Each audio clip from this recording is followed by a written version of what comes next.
Check, check. I'm only coming in one way street. That's the way it is. All right, we'll fix it. Good morning, gentlemen, ladies, Sierra. I was doing a DraftKings lineup while the theme was playing. I want to finish it with you guys because there's a lot of interesting scenarios today. Once again, BYEPOCALYPSE is upon us. 6 more buys. Ain't nothing like the way we do it. Let me fix that microphone. Bang. There we go. We are out here, boys. Week 9, thank you so much for stopping in. As always, it's the Checkdown. I'm Rick Rosen. This is Heavy.com's fantasy football show. We go live from now until 1 p.m. kickoff. And I don't know about you guys, but I got that extra hour. I'm feeling fresco, baby. I know my man in Arizona, he don't have that kind of time. He don't get that hour back. He just gets more in tune with us. Welcome to reality. Daylight savings time is it over? It's over because you save, you lose it. Now we're just beginning. But man, I made that hour count. I got a nice quality breakfast this morning. Let me get you a question. How, when you chop up an avocado, so when you make guac, there's a couple of ingredients you can use. I'm a mash an avocado in the bowl and eat it guy. But when you talk about avocado toast and like putting guac on it, you get a couple of extra ingredients, right? Because you got like tomato, red onion, lime juice, cilantro. You could use all those, or you could just smash up the avocado because it's like, you can use maybe one. It's like a pick 2 for your fantasy lineup. You got to pick 2, cilantro, lime juice, onions, tomato. Because if you throw all those on top of the avocado, you're really killing it. And you're kind of just drowning out what you originally intended to do, was to just have this delicious green fruit on top of your toast. So it's a lot like fantasy. Life is a lot like fantasy. It's a choose two. Tanner, I like that you're wasting no time, man. We are out here. Macklin, Eddie Lacy, or a nice wrist gash? That is an outstanding question, sir. I won't answer it because of conflict of interest. Yep, we are playing each other this week, and I won't be doing that. I will just be waxing that ass because that is how we do it. If you are not making a playoff run, this is the time to do it. You know, I tweeted earlier this week, listen, if you're not in the position for playoffs right now, you need to get in touch with the Checkdown, because the Checkdown is looking to adopt a show. We're going to take in a stray fantasy team, and we're going to nurture it back to health. That's the job here. So I'm looking for people with 1-7 teams, 0-8 teams, and see if we can't climb them on back to relevance and maybe sneak into the playoffs. Likely not, but it'll be fun. Because I don't have enough to do, right? I got to take on somebody else's team. I just don't have enough to do. How we doing? No, Tanner, I'll take your question, man. Come on now. City 1, no. Arsenal a half. I didn't even see that, Armel. We love that. Who scored? Macklin, Eddie Lacy, or a nice wrist gash. I would probably go with nice wrist gash in standard and Eddie Lacy PPR. What's up, Sue? I told Theo to watch the show last night. I thought Theo for a hot minute, and I was like, how come I haven't seen you on the Checkdown? What's up with that? That'd be no buenos. He's like, what is that? And I was like, and then he learned, but hopefully he doesn't watch. Mariota or Cousins? What's up, King Pass? Thanks for checking out the show. This is me. I do this 3 hours, boy. Marcus Mariota, interestingly enough, has not thrown a touchdown pass without play action this year. He only has 4 touchdown passes. So if you've been starting him this year, you're pretty much getting everything off of rushing yards and accumulations, because he's not scoring. It's wet. Shower. So I'm going to go with Cousins, even though it's in Seattle. They have to move the ball. And Deshaun Watson put up 6 touchdowns on the Seahawks, so they're not impregnable. Losing a receiver, losing Crowder's gonna hurt, but I'm all anti-Mariota today. Everyone on the fence about Mariota, allow me to take you off the fence. Cousins is going up against a Seattle team that just essentially gave up a blowout. I mean, if you're the Texans offense, you just hung 50 on the Seahawks. I mean, the Seahawks defense scored a couple of points, but the Texans defense just let up points, and the offense kept pace the whole game. So Mariota, Derek Carr, I'm also going to go with Carr. Josh McCown lit up the Dolphins. Doesn't seem to be a problem for most teams moving the ball on Miami. Joe Flacco had a really nice game against Miami before he got concussed real good. So that's the way that works. I'm just off on Marcus Mariota right now. The good news is Corey Davis is back. Ow.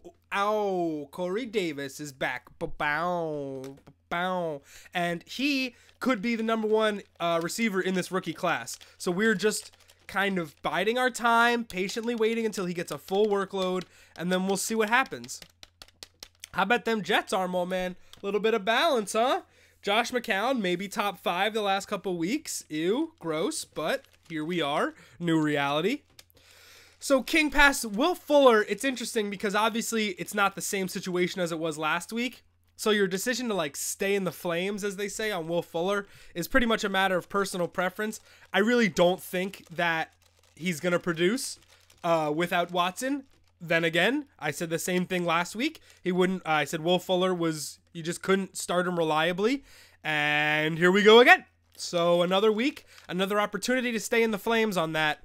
I think DeAndre Hopkins is worth the start, though. I think Savage does feed the ball to Hopkins enough so that it won't be a total washout. Obviously, he's not going to get 200 yards like he did last week, but when it comes to your star production, that's much different than your guy who's been catching 2 passes and 1 touchdown for 4 straight weeks. It's much less sustainable. It's much easier to project, you know, the way it is. Bang, bang.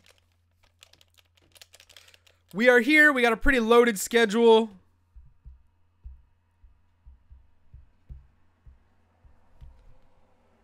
Let's check a look at the schedule. King Pass. So Joe Mixon over Will. I think that's fair against one of the worst run defenses. Bang. Show schedule. Yeah, I think that's fair. Mixon, you know, slowly breaking out more and more. As soon as they decide to give him 15 carries, we're in mofug business. But until then, we're just hanging out. So today we're going to break down the show.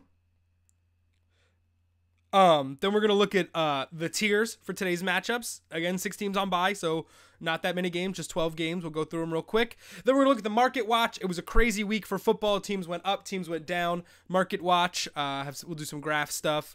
Then we'll do our power rankings. We got check down top 5. As always, do that around 11:30.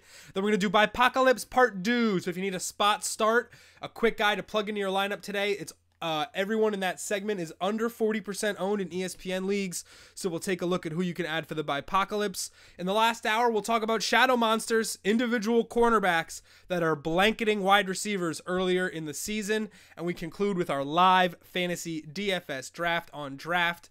Last week, we took an outright L. It was one of the first times that happened, and you know, these things exist in the world, but I think because we had Brady kind of crushed us, but I personally could care less.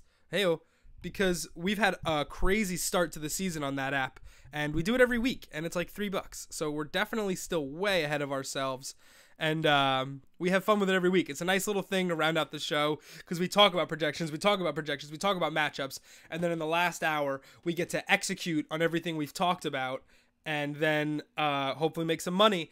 If you would like to have your question answered immediately, stop the show, pull the cord, pump the brakes, you can super chat using the super chat button at the bottom of the screen, and then you can have something drawn on the emoji board, which is looking real populated. As you can see, we got the sad Astros logo now after the midweek debacle that was Game 7, and it's filling up. So you super chat, you get to draw something on the board, and then whatever question you want to answer immediately gets answered.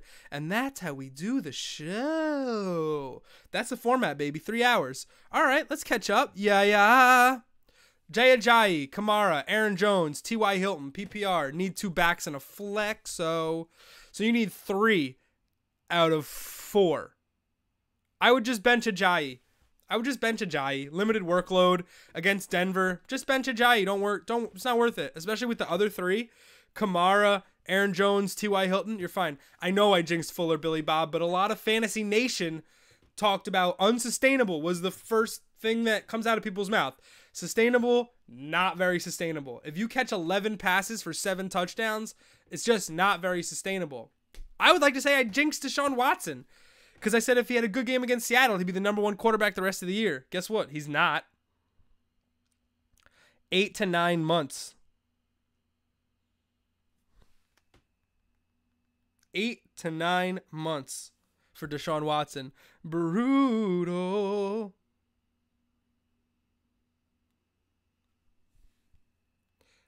Oh, man. Didn't know you want to totally take a team over. No, I'm trying to adopt a team. We're trying to adopt a losing team and shepherd it to fantasy greatness. We're trying to put it here. We're trying to put it right here. You know, this is under the wing. Under the wing. It's probably better if I did it over here. This is the better. Use your set. Use your set. So we missed a couple questions, but that's what, oh man, I really want to adopt that guy's fantasy team. What's going on, Suhu? Yeah, Jay Ajayi, I would bench. It's just too soon. I would bench Ajayi. It's just not. And then same thing for you, Nico.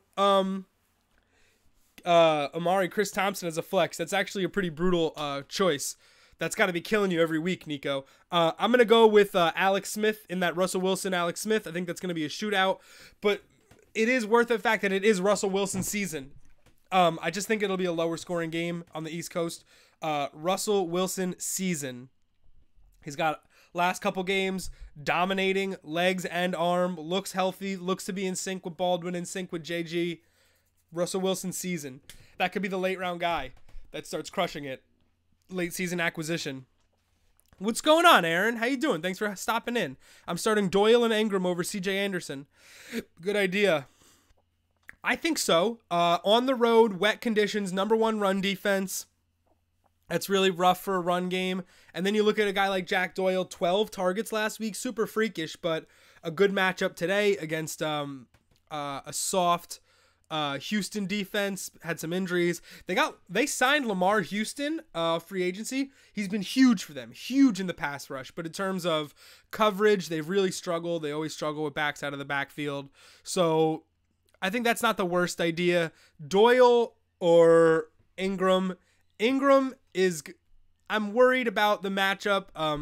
Rams have decent secondary. They got Barron at safety that puts some heat up, the man up on him. But Ingram's too big. Ingram's a wide receiver. He'll play some matchups. And then it's the fact that Giants don't have any weapons, and they're going to have to throw the ball 30 times. So I think going 2 tight ends sometimes feels cheeky, and it feels like an overthink.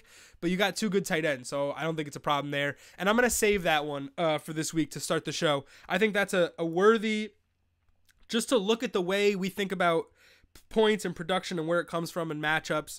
I think that's a good counterintuitive, because when you look at preseason, you would say that's ridiculous, and now look at where we are. What's going on, Mark? Thanks for popping to the show. Really appreciate it. Alex Collins is the no-brainer over Jonathan Stewart. All the talk in Baltimore is that he's going to get increased workload. And he's getting passes out of the backfield now, which is a huge boon to his overall stat line. He's getting goal line work, which is huge. They're really trying to push him into that feature back role. Marlon Mack is an interesting proposition because he's clearly better. He's just clearly better than Frank Gore. So we're just kind of, it's a mixing thing. When is the coaches going to get their heads around to this realization of everything that we all know? Is Marlon Mack is better than Frank Gore. He's more explosive. He can break more tackles. And now we're just kind of waiting for the coaching staff to agree with us. It's really frustrating. I started him last week. I'm going to start him this week because I have Le'Veon Bell I need to fix. So it's just about where your rosters are with BYEPOCALYPSE and how you're going to move forward with a guy that is clearly not a big workload. Is Seattle D shot? Now, that's a fair question. I just think that maybe they're catching some bad matchups. I don't think their D is shot. I think that if you have them, they're just not the every week destroyer of worlds that they used to be, because they're figured out. They're cover 3, and what's worse is their offense is scoring a lot, and when they're not scoring, they're punting. And they're either really good or really bad, so they're keeping their defense out on the field. And Seattle is really not getting a pass rush. Losing Cliff Averill was really tough for them, and that's the biggest problem, is the secondary can only be aces if the pass rush is getting real pressure. So no significant pressure, can't make as many plays in the backfield. I do think, though, that with their schedule, they have matchups on the schedule that make them not like a droppable defense, but like, I have Houston defense, and I don't always want to start them. The same thing with the Chiefs defense. Chiefs defense I really like. I'm not going to start him this week. So you have these elite defenses at the top, these every week starters, and then you have that next step down. The next step down, and then it becomes these matchup. It's like matchup resistant defenses that are probably good matchups like 80% of the weeks. What's going on, Christian? Thanks for hopping in. Good question, Tim. Hang out. We got a good show today. I don't know if you watched UFC last night. UFC was super lit last night. I had a great time watching the fights at the Garden. I didn't go.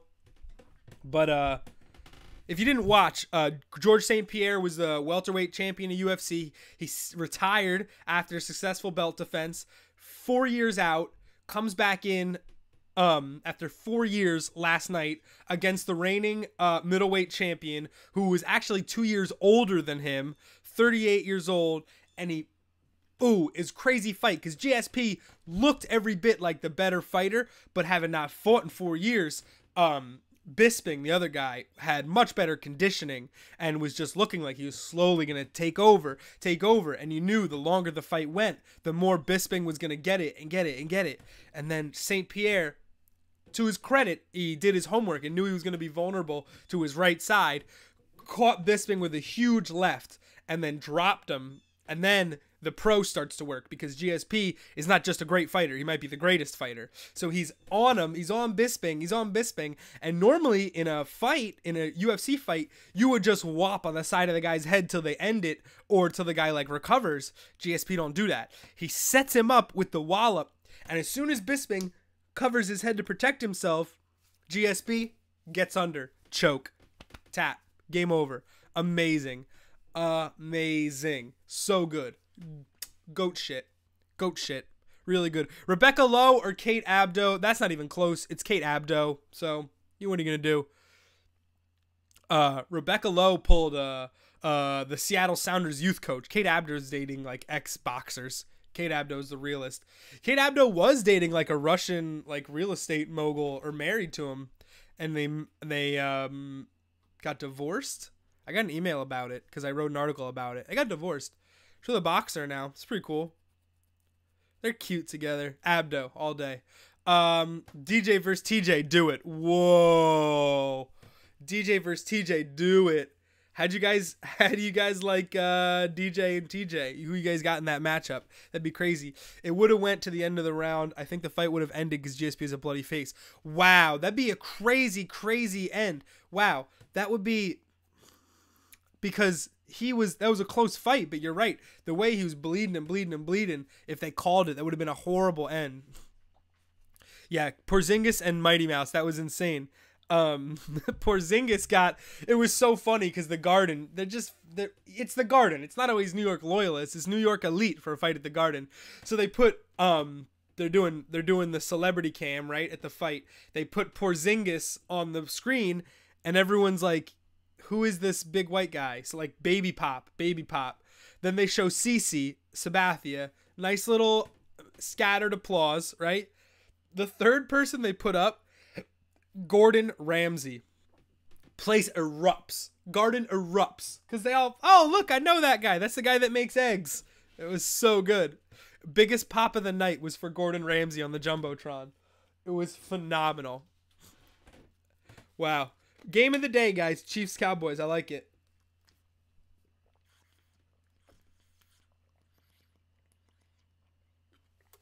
Oh, hydrated.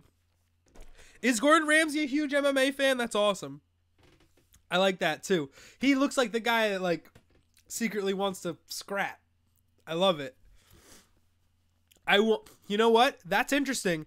Who would win in a fight, Gordon Ramsay or Anthony Bourdain? Because Bourdain has his blue belt in Brazilian Jiu-Jitsu. Get the camel pack, kid. Oh, Mark, you're new to the show. We jug it all day, bruh. We're jugging all day, bruh. Look at the Straw King. What are you? An idiot sandwich. That was the absolute best. I actually saw a Halloween costume where one guy went as Gordon Ramsay and his girlfriend actually was like, I'll be an idiot sandwich. And she had pieces of bread right here. It's like, I'm Gordon Ramsay, and this is my girlfriend, an idiot sandwich. It's bleeping raw. Shut it down. Who would win in a fight, Gordon Ramsay or Anthony Bourdain? I'm taking numbers. I will save these records and then get this produced. I think they would want to fight too. Just a spar, just a little tussle. Gordon Ramsay, huge. Bourdain's like bigger, but Ramsay's not going to go down without a shot, dude. Ramsay's, he's that dude. I know Bourdain would probably knock him out. I think Bourdain would tap Gordon Ramsay, but Ramsay is like, he's a scrapper and his stand-up game would be just fine. His stand-up game would be just fine. But if they went to the ground, oh, Bobby Flay, get out of here. Bobby Flay, get out of here. There's absolutely no way that Bobby Flay beats Anthony Bourdain and Gordon Ramsay in a fighting match. 0% chance. 0p. 0. No way. Bobby Flay. He's going to get thrown down with Bobby Flay. Get out of here. Bobby Flay with that weak sauce. Rachel Ray over Bobby Flay. Who would win in a fight? Rachel Ray over Bobby Flay. Rachel Ray. Checkdown, baby. This is what we do, Mark. I'm really glad you could join us for this. Ooh, Bobby Irvine versus John Taffer. Wow, she's got that wagon. Rachel Ray, spooky thick. What's going on, Kyle? Robert Irvine, he's the Restaurant Impossible guy. He is yoked out of his mind. John Taffer, kind of a dough ball, kind of a martini guy. He's been eating a lot of poppers at the bar. He's a bar food guy, right? But Irvine, he's a mammoth of a man. Giada the thickest for real though. She's thicker than a snickerdoodle brownie topped with a hazelnut shavings and a truffle icing. This guy's gotta go. That's Taffert. Is that your Taffert impression? Is that your typed Taffert impression? I'm okay with it. Lifestyle. We're out here. Start Irvine at T this week. Yeah, he's huge. He's huge. This guy Everett on Rams is supposed to be their #1 tight end, but Higbee's gotten looks too, and I think a Rams tight end will score today, but I don't know which one. So if you got to choose Everett or Higbee, just pick one. One of them's going to score today. One of them's going to score today. I don't know why you're shouting out Western Kentucky. I'm assuming it's Everett or Higbee, but one of them's going to score today. That's the theory. Let's go to the tiers. Let's keep this show moving, baby. I want to see your tears. Tears on my pillow that leads to your ocean. Marcel Hoog has won the wheelchair marathon. He always wins the wheelchair marathon. So I just have 2 #1 matchups, and I should have just had one. Oh, Aguero! Wait, what? Car accident. He's hurt. Is he back? That'd be hot. Kansas City Chiefs and Cowboys. That's the #1 matchup of the day. The over-under is up to like 53.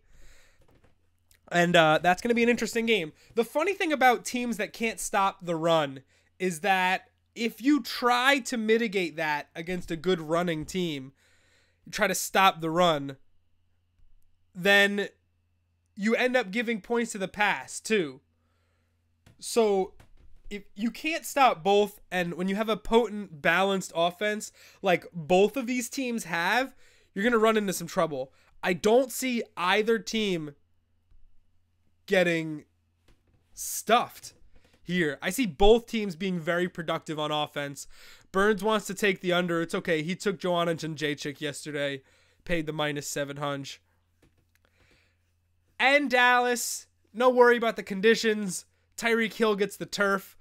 I don't see anybody stopping anybody. My biggest worry is the Cowboys' pass rush against the Chiefs. But the way the Chiefs work their offense and the way they get lateral and get Kareem Hunt moving and their outside running. Drop Chiefs D and pick up a new defense for today. Kyle, look at the other Kyle, look at the other 5 defenses and post them here, and we'll see what's up. Pick up my D. What's up? Bucks at Saints is something I'm kind of worried about. Now, the Bucks, their defense is horrible, and they're at the Saints. So fire up all your Saints. Don't worry about it. Kamara's a great start. Ingram, Breeze, Thomas. Let it rip. Everybody but Fleener. I hate Fleener. The Bucks are a huge concern.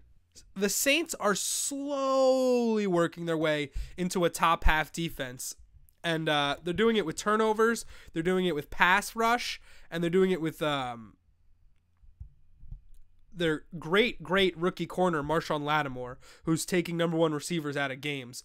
The Bucks are struggling offensively. Jameis Winston's got a shoulder, limited in practice this week.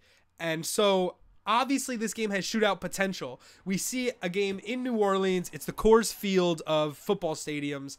We want to take the shootout. We want to take the over. I'm just worried about Tampa scoring. I'm not worried about the Saints scoring.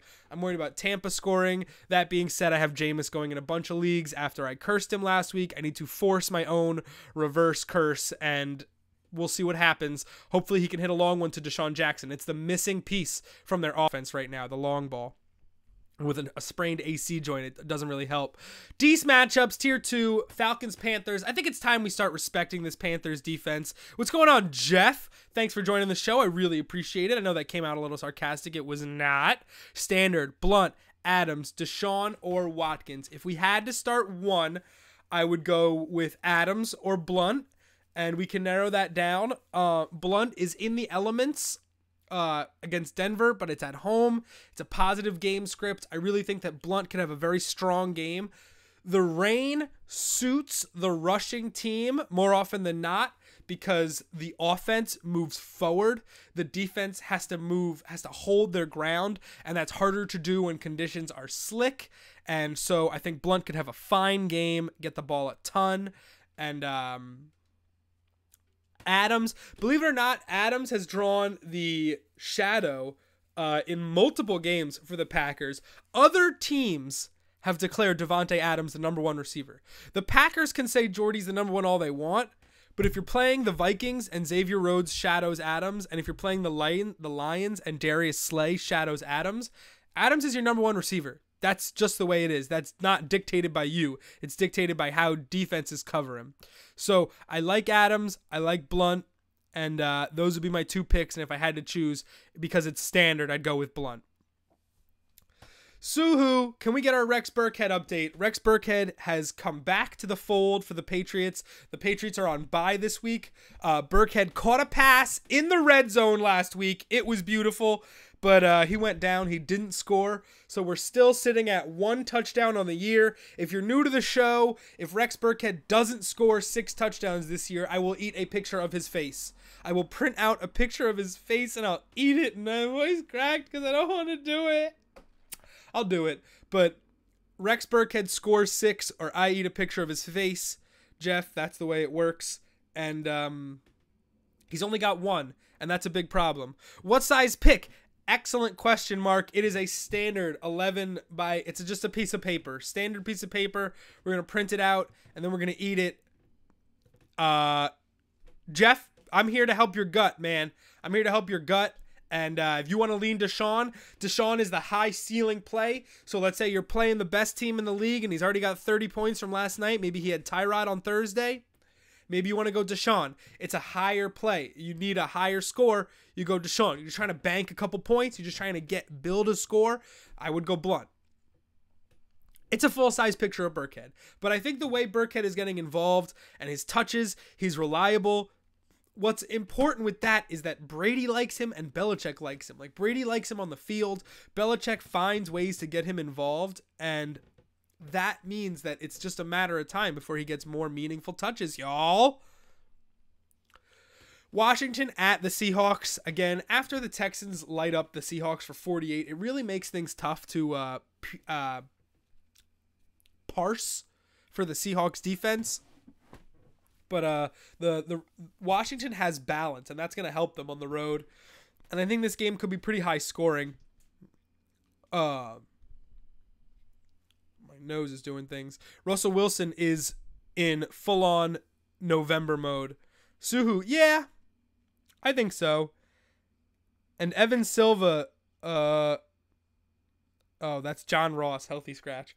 Kyle, to go back real quick, I would Hundo P be totally fine with the Eagles or even the Rams defense this week. Hundo P, great matchups. Totally fine with him. I would be more fine with the Eagles. Kyle, the Eagles are the #1 defense in football, so you should pick them up. That's it. They get a ton of sacks. Russell Wilson, definite two-tone shaft, dude. Definite, like, let's see if we can get the whole thing on camera. I would say about here is like a little bit of transition area, or is it a line? Is there a transition line where like blood flow stopped when he was a baby?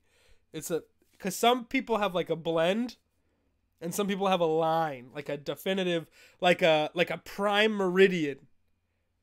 But you know Russell Wilson's got it.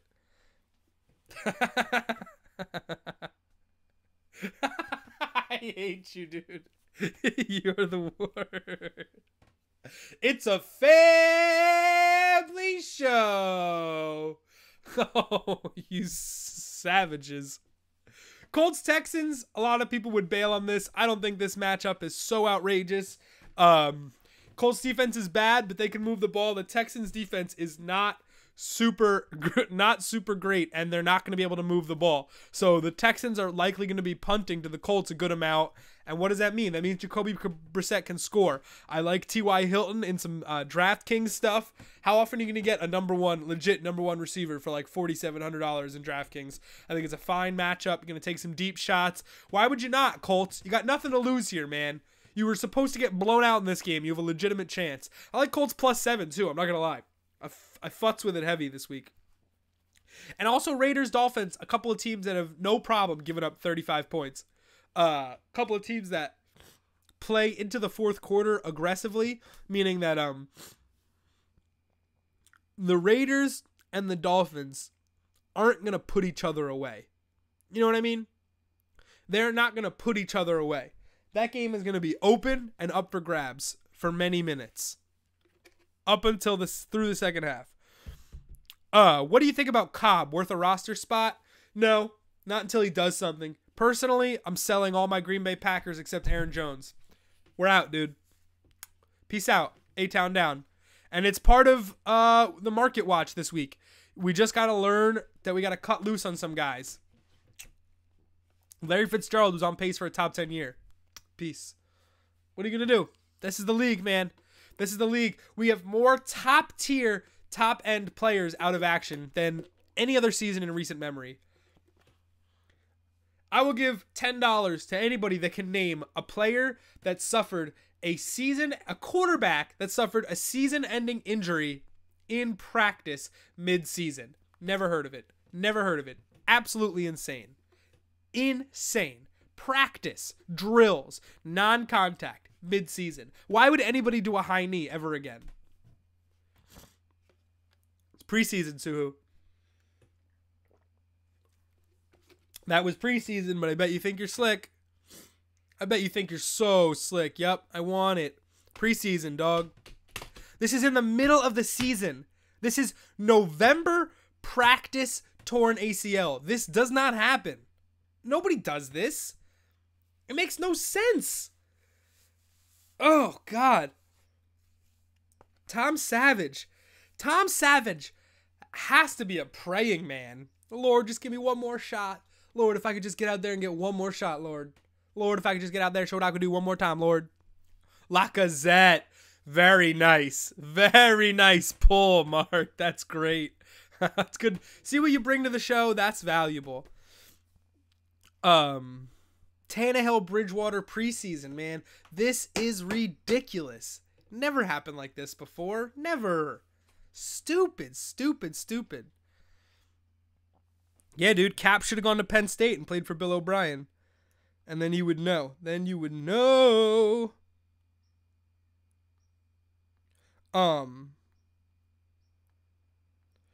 Doing the messages. Doing the messages.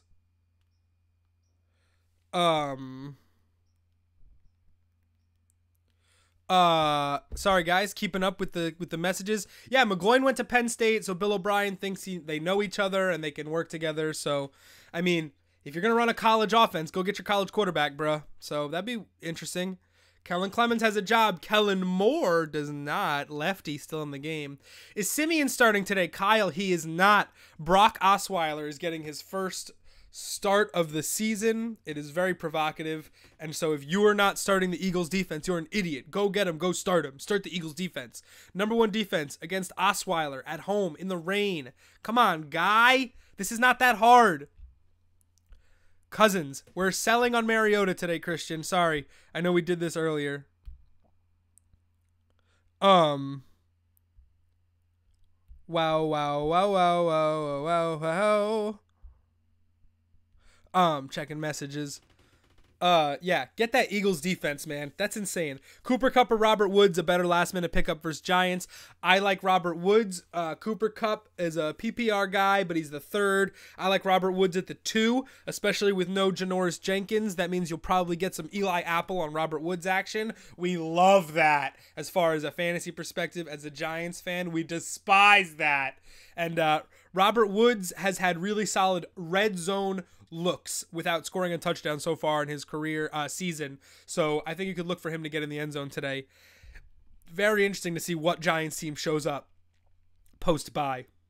A team that quits or a team that is ready to play for themselves and turn it around. Very interesting. Turn your head and Cooper Kupp. Checking the notifications, boys. It's got to get done. Yeah. Ba.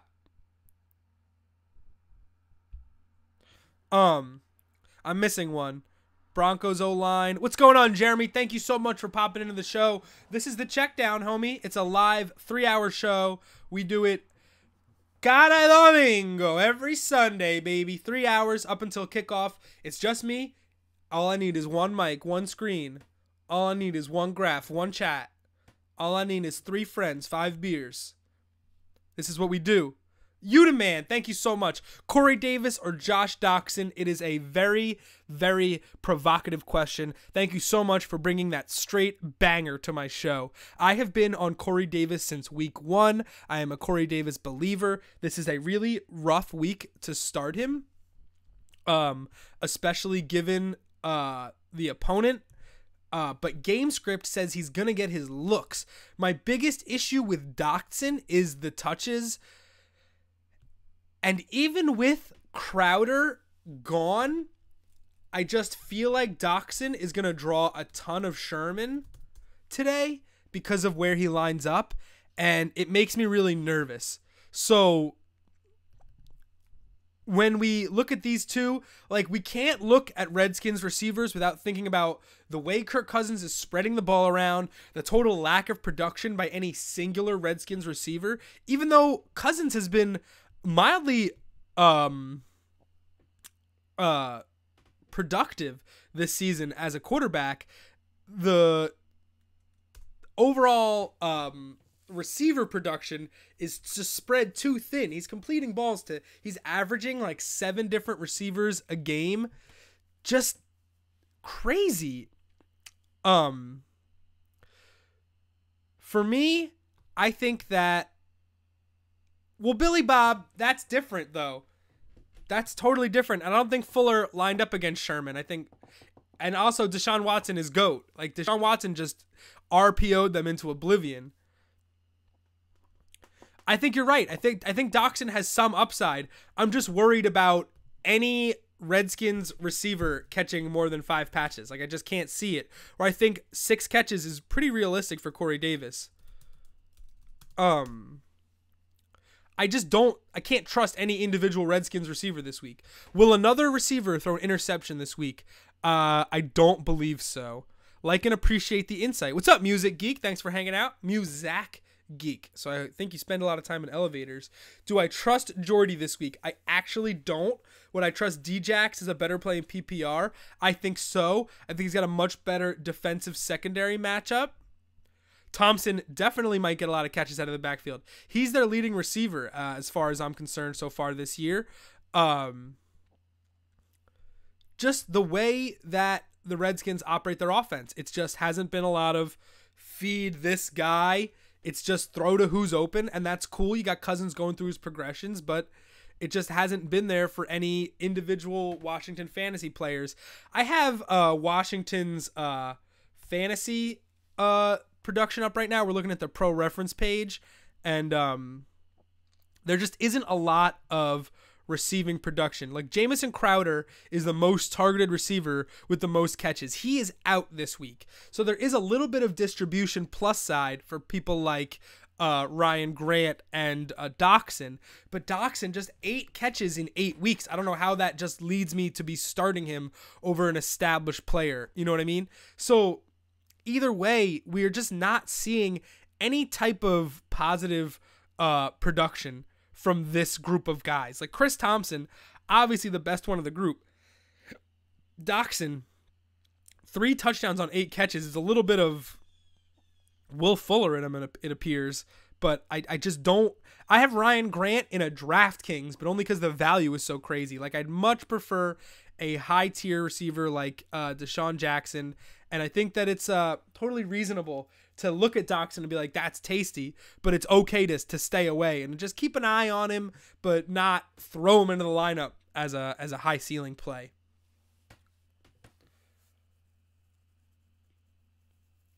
Jordy, we talked about it right before you got in, Muzak Geek. Devontae Adams has become the number 1 on that team. Jordy's the number 2. But just with Hundley, I'm just not taking any Packers receivers until I see it. I just got to see it. I'm not ready to just do that. Which back has a better chance to start next season? I like this question, Rob. I think that you're likely to see Pirine, but the better chance to get more touches this season is Foreman, because the Texans have to lean on the run game more. Foreman is more explosive of the two. He loves contact, which I personally love. Pirine just hasn't been able to produce in the touches he's been given.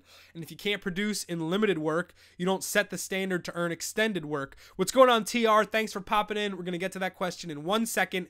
If you want it answered now, you super chat. That's how we do it. You stop the show, super chat. So yeah, Pirine's in that 3-headed monster, but with Kelly and Thompson, there's no long-term deal for any of those guys. So it's really just who wins it, who wants to be the most explosive back. Muzak Geek, D-Jax better play. We're skipping Wetham. We did it. I tried to trade for Deontay Foreman last week, and then I rescinded everything as soon as the Watson news came in. But I think Deontay Foreman could legitimately be productive this season. Thompson is amazing. His spark has been out of control. Spark. These young backs. Give him a spark. Where's that Ahmad Bradshaw? I could just come in and get 8 yards and get him out. Give me that. Goff or Stafford toss-up. So Matt Stafford has been leaning on the run game a lot this year. And throwing it less and less. And I think game script is going to lead to more of that on Monday. It's not that I don't think Goff is going to throw for more. Both of those, to me, signaled negative quarterback game scripts because I just think that they'll both be comfortably ahead. Sean McVay is an offensive savant. And gorgeous. And gorgeous. And a looker. He's a piece. That's Sean McVay. Sean McBay. We should have done best looking coach power rankings. We keep forgetting. Ooh, video suggests Watson injured knee against Seahawks. That makes me feel a lot better. Honestly, come on now. Come on now. Goff, Stafford, toss up. I would like to go Goff here. Gurley is getting much more action out of the pass as a receiving back. That's great for Goff. The Giants, one thing they haven't gotten beat up on is their front four. Their front four is as solid as it's ever been, and that's disappointing because it makes you think, how good could we be? And now we're just trying, but Suhu, I'll get to that in a second. I would go Goff in the toss-up. It's close. Kenny Golladay, not a poor man's Victor Cruz. First of all, he's 2 Victor Cruzes. He's much bigger than Victor Cruz. Second of all, he's a vertical red zone guy. That's one thing Victor Cruz was never. It's just not fair to do that. Golladay is a better pedigree. He's a better college career. Galladay just needs to have healthy hammies. Man's not hot. Slander. You almost caught that McBay block. That McBlock. That McOive. Boy, I could write headlines for Rams all day. Okay, scrolling up. Okay, so Galladay, poor man's Victor Cruz. That's slander. One more from Muzak Geek. What's up? What are your thoughts on Hyde this week? Would you start him over Muscle Hamster in PPR? Doug Martin, that's a tough scenario. Game script's not going to be in their favor. But personally, not big on Hyde. The Cardinals defense, decent. Run defense in the top 10. And, but I do think they're going to have to lean on him. I think that's going to have that game's going to have a lot of running the ball. But I like Honey Badger coming up and playing safety against that Niners offensive line that lost their best lineman plus another lineman last week. So because of the offensive line injuries and the Bucks have a really good right tackle, I'm going to go with Muscle Hamster, especially PPR. I think he can have some upside. We got a lot of wind for Ravens Titans. I'm getting just these notes, putting these notes together. TR, we are out here for you. Aaron Jones, Marshawn Lynch, Carlos Hyde.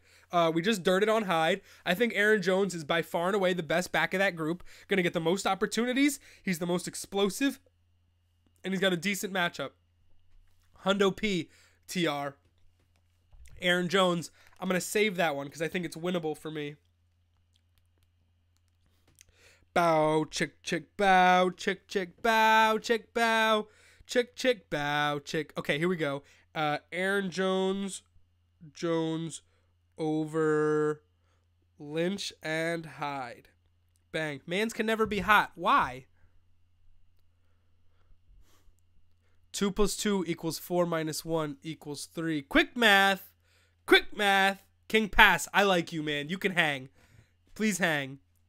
Lockett or Richardson for Seahawks wide receiver. I'm a Richardson guy. He gets more snaps and he runs more routes than Lockett. Lockett, obviously big play guy, does what he do, but I am a Richardson guy for the aforementioned reasons. Same thing with Drake. Drake's the every down guy. Williams might fill in on third down short yardage, but this is going to be Kenyon Drake's job to lose at the outset. When do the Giants fire McAdoo? I think they don't. I just think injuries are... By the way, happy birthday, Odell Beckham. I love you, son. Mwah. Hugs and kisses. Daddy loves you. Get better soon. And I don't want Spags as the interim coach because our offense is a problem. Matt Forte, a real play moving forward. I think at PPR he was. Here's the thing. If McCown can keep it moving and keep defenses honest, Forte's always going to have success. He never went away. He just had a banged up toe. And I think the Powell rotation, the three-headed monster, is working well and working in Forte's favor because Forte is daddy. Forte is daddy in that group. You know what happens? When dinner is served, daddy eats first. That's how it works at the table. Daddy eats first. And Matt Forte is Bilal Powell's and Elijah McGuire's daddy. And as long as the Jets are moving the ball on teams, which is very possible considering their schedule, Matt Forte is totally fine in PPR formats. Christian, Baldwin, and Fitzgerald as my wide receivers. Should I swap one out for D-Jax? If you're spicy and need a high ceiling play, if you're already down, you're playing the #1 team in the league and you really need a big week. But other than that, I think you're fine. Stanton to Fitzgerald definitely scares me, but Winston on the bum shoulder with D-Jax doesn't make me feel great either. I would probably prefer Fitzgerald over everything because he's such a security blanket. And then Baldwin and Russell are really heating up. I think you're totally fine with the two you got. Nice wide receiver core, by the way. Week 9, your wide receivers are looking strong. King Pass, that's an easy one. Mariota or Wentz. I've been dirting on Mariota for the better part of 52 minutes. Carson Wentz might just be the #1 quarterback in fantasy so far. That one's easy. I like that. The elements are whatever. Wentz is a North Dakota man. Plays with gloves. He's not going to be fazed by some rain in Philadelphia. By the way, it's raining in Philadelphia. Just take that joke. Take that reference easy. Take it to go. Jeremy, I love your enthusiasm. Thanks for hanging. PPR Flex, Funchess, Martin, and Return of the Mac. Now, here's the problem here. Funchess is getting the big old stock up because of the Kelvin Benjamin trade. And that's totally... I'm fixing my microphone while I'm talking. That's totally fine, except for the fact that if Funchess were getting open, he'd be getting the ball already. So my issue isn't necessarily with, like, more opportunities. It's like, if he can't break away from coverage before, how's he going to break away from coverage without a better receiver to take the heat off him? Like, to me, the onus isn't necessarily on Funchess. It's on Samuel and Shepard, the other guys, to get it done. I think that works. A little bit more sturdy. Thoughts on O.J. Howard? This is a tough one, man. Tim is a tough one because O.J. Howard is an athletic freak, but he is $100 a blocking tight end for right now. He's the guy they should be running 2 tight end sets with. Winston and Brait have too good of a rapport for O.J. Howard to take snaps away from Brait. So what we have right now is a 2 tight end situation, and if O.J. Howard is open, O.J. Howard gets the ball. But if you need a tight end, it's a Brait. If you need a red zone big body, it's Evans. So O.J. Howard doesn't really fit in right now unless it's a play designed for O.J. Howard to sneak out because the game plan, they're keying on him as a blocker. They're covering him like a blocker. So O.J. Howard will have limited statistical production because his production is a strategic counter to how defenses are playing him, right? Like, if defenses aren't going to put that coverage on him, Dirk Cutter is going to make him pay, like he did with the Giants.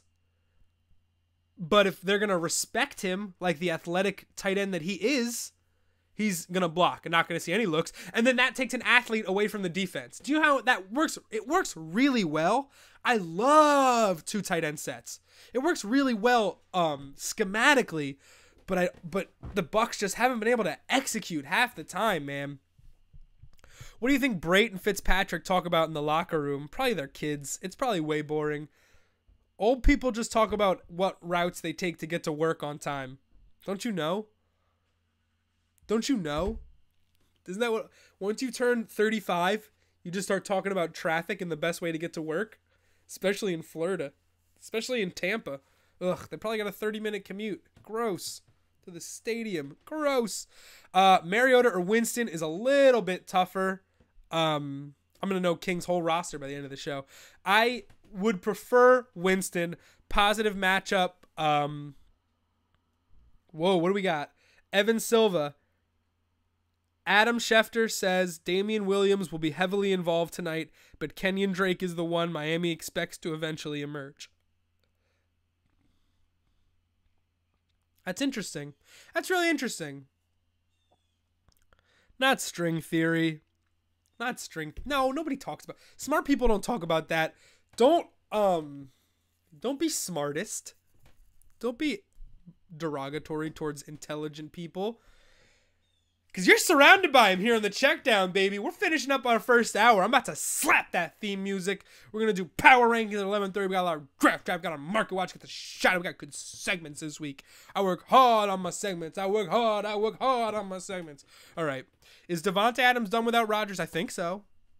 Gotta understand Devontae Adams is also drawing #1 coverage. Until Brett Hundley does something that shows he's ready to get got, he's going to get got. Don't forget, though, Deshaun Watson... His first game, he wasn't great, you know? He came in halftime against the Jaguars, did okay, but then against the Bengals, his only relevant play, he looked terrible except for a 40-yard touchdown run. So, honestly, it's a development process for these young quarterbacks, but the ones that are mobile, if Mike McCarthy can get some RPO involved the way they were doing with Deshaun Watson, then maybe Hundley can have a little bit more success. For my rituals, I watch Alexis Texas before every Falcons for good luck. That is amazing, King Pass. I love you. I'm so happy you're here today. You're going to fit in very well with the show. That's great. We had a whole talk about that last week. Jeremy, I missed you. PPR, Flex, Funchess, Martin, or Mac. So because of PPR and the matchup, I'm going to go Funchess. But I don't want you to think that I don't think Martin and Mac are decent plays today. I just think Funchess is slightly better with PPR touchdown upside. Mariota, future ACL issues. Mariota has issues now. Mariota has issues now. And don't you see the scheme they're running again? The scheme? Mariota isn't leaving the pocket. Mariota is not moving because the Titans are horrified they lose him for the year. They're being so conservative with how they use Mariota and his movement. It is ridiculous.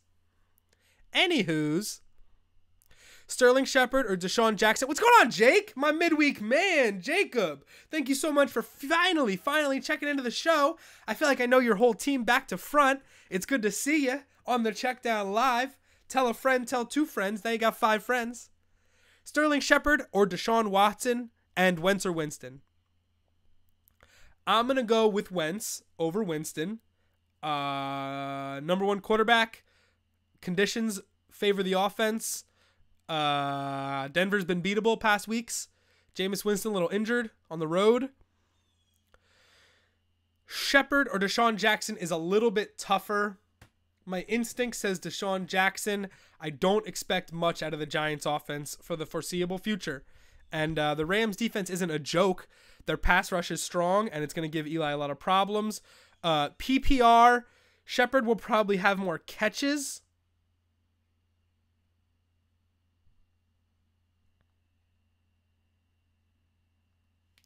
Wow. A lot of good tweets. I'm thinking, Jake. Deshaun Jackson is a great vertical threat. So if you are playing the first place team and you absolutely need a victory, I would fire up Deshaun Jackson. But I think from PPR, the higher floor play is Sterling Shepard. I really think that. Because he's going to be running crossing. He needs to be the first down guy. The Giants have no choice but to get him involved if they want any shot at winning. Book it. Let's run the theme song. We're an hour in. I hope you guys had fun that hour.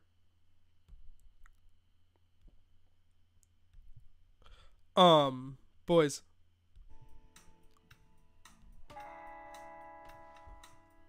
Hour 2 coming up. We're going to talk about rankings. We're going to talk about the rest of our tiers. We're halfway through.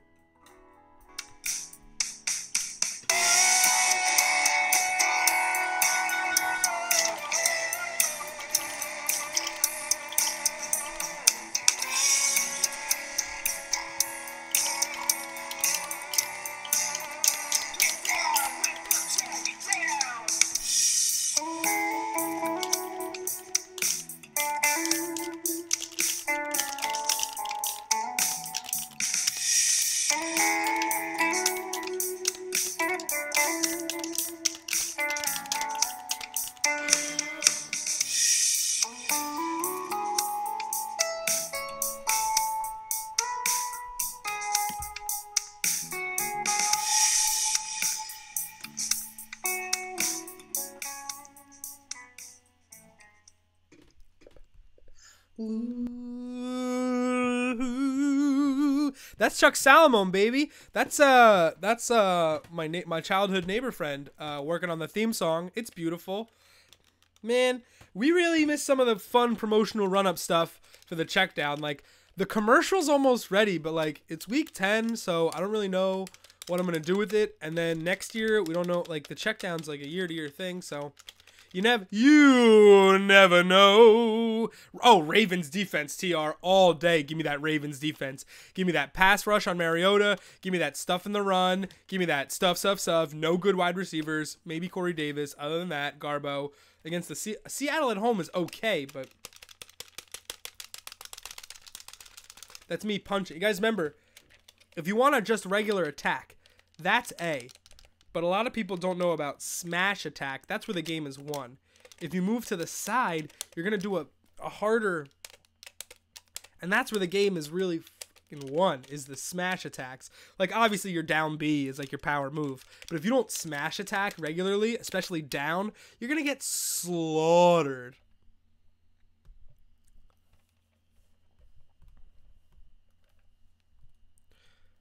And that is a pro Smash tip. Yeah, Ravens defense, and I like it. Mark, I will work you in Smash like every single day. Ravens D over Seahawks D is a pick I made. Let's check the numbers. I'm midway through a DraftKings lineup. Everybody tell me who your favorite Smash character is while I check something. Because I was a Mario guy, and I don't know anybody else who is a Mario guy. But I will earn my coins on you guys. Samus. Tim, I didn't think you were a Samus guy. That is fantastic. I love that. Wow, Link. Links. I always thought Link was such BS, man. He's got a sword. How is that fair? How is that fair? And then I'm talking to the guy who's like literally shooting a laser cannon. Samus had the knees. Samus had an almost unconventional fighting style where it's like, I don't know where the boot is coming from. And then that little bloop grenade. Oh my goodness. Yep, I had a friend like that. Play Pikachu makes you not want to play the game because the edge play is just such BS. There's a way to mitigate that with a little bit of, you can be just as bad with Yoshi. And that womp bum. That womp boom, and then you go right down and you spike them out. But Pikachu is just as bad with the spiking and the edge riding. Caused a lot of problems in my friendships. Boy, we had that. You gotta have some strict rules with Smash, but good times. I can't believe that this isn't like the gold standard for Smash. Like you got new versions and new characters. That's great. Give me the old original 12, baby. I can't believe Smash became like a pro sport and Mortal Kombat didn't. I think that's kind of garbage that Mortal Kombat never really caught on as like a sport. I wonder why. Because like Smash, it's a fighting game, but it's different, you know? Because the percentages and the edges. The new maps were great, but the old one has like Hyrule and the Falcon ship. Like the Falcon ship. Mortal Kombat is way more technical. That's how I don't understand how like. But you should see the way these Smash guys play. I guess in Mortal Kombat, yeah, but Mortal Kombat, but Smash is very similar. The way you see people play with Fox and they get the juggles, like Tekken, exactly. Like, oh, top 5 fighting games should have happened. First of all, I should have done top 5 fighting games, and now I got to save it in my notes. It's very clear that top 5 fighting games has to get done. Where do you guys rank Tekken in like the whole scheme of things?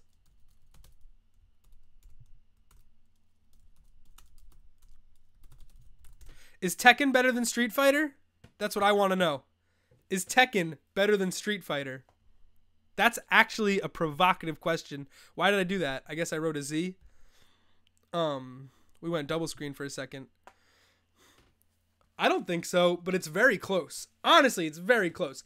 Tekken has characters that are not only interesting, but they're wildly distinct characters. Like, you got the lion guy, you got Eddie Gordo, I think there's a ninja, you got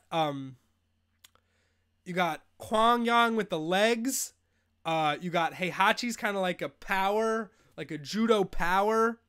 Street Fighter is so nostalgic, and you want to talk about differing styles in that game when you have like Ryu to Chun-Li to E Honda to Blanca to Dalsim with the stretch to my personal favorite was Bison, the Mike Tyson character. Like Bison, why don't you just call that dude Tyson? Come on now, you can call him Bison. Or no, Bison is the Russian guy. I'm thinking of, who's the boxer? Sagat is the Indian. No, that Dalsim, but then Sagat's like Taiwan. He's Muay Thai. There's a Muay Thai guy. Game was crazy. Guile with your little American CQC, close quarters combat.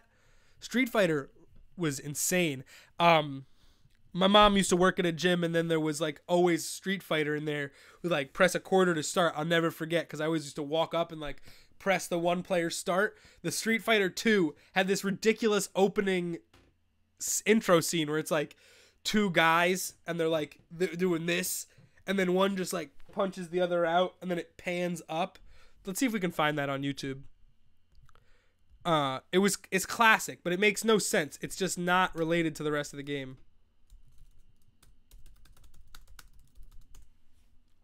It makes no sense. Bump, bump, bump. Yeah, this one. What is this?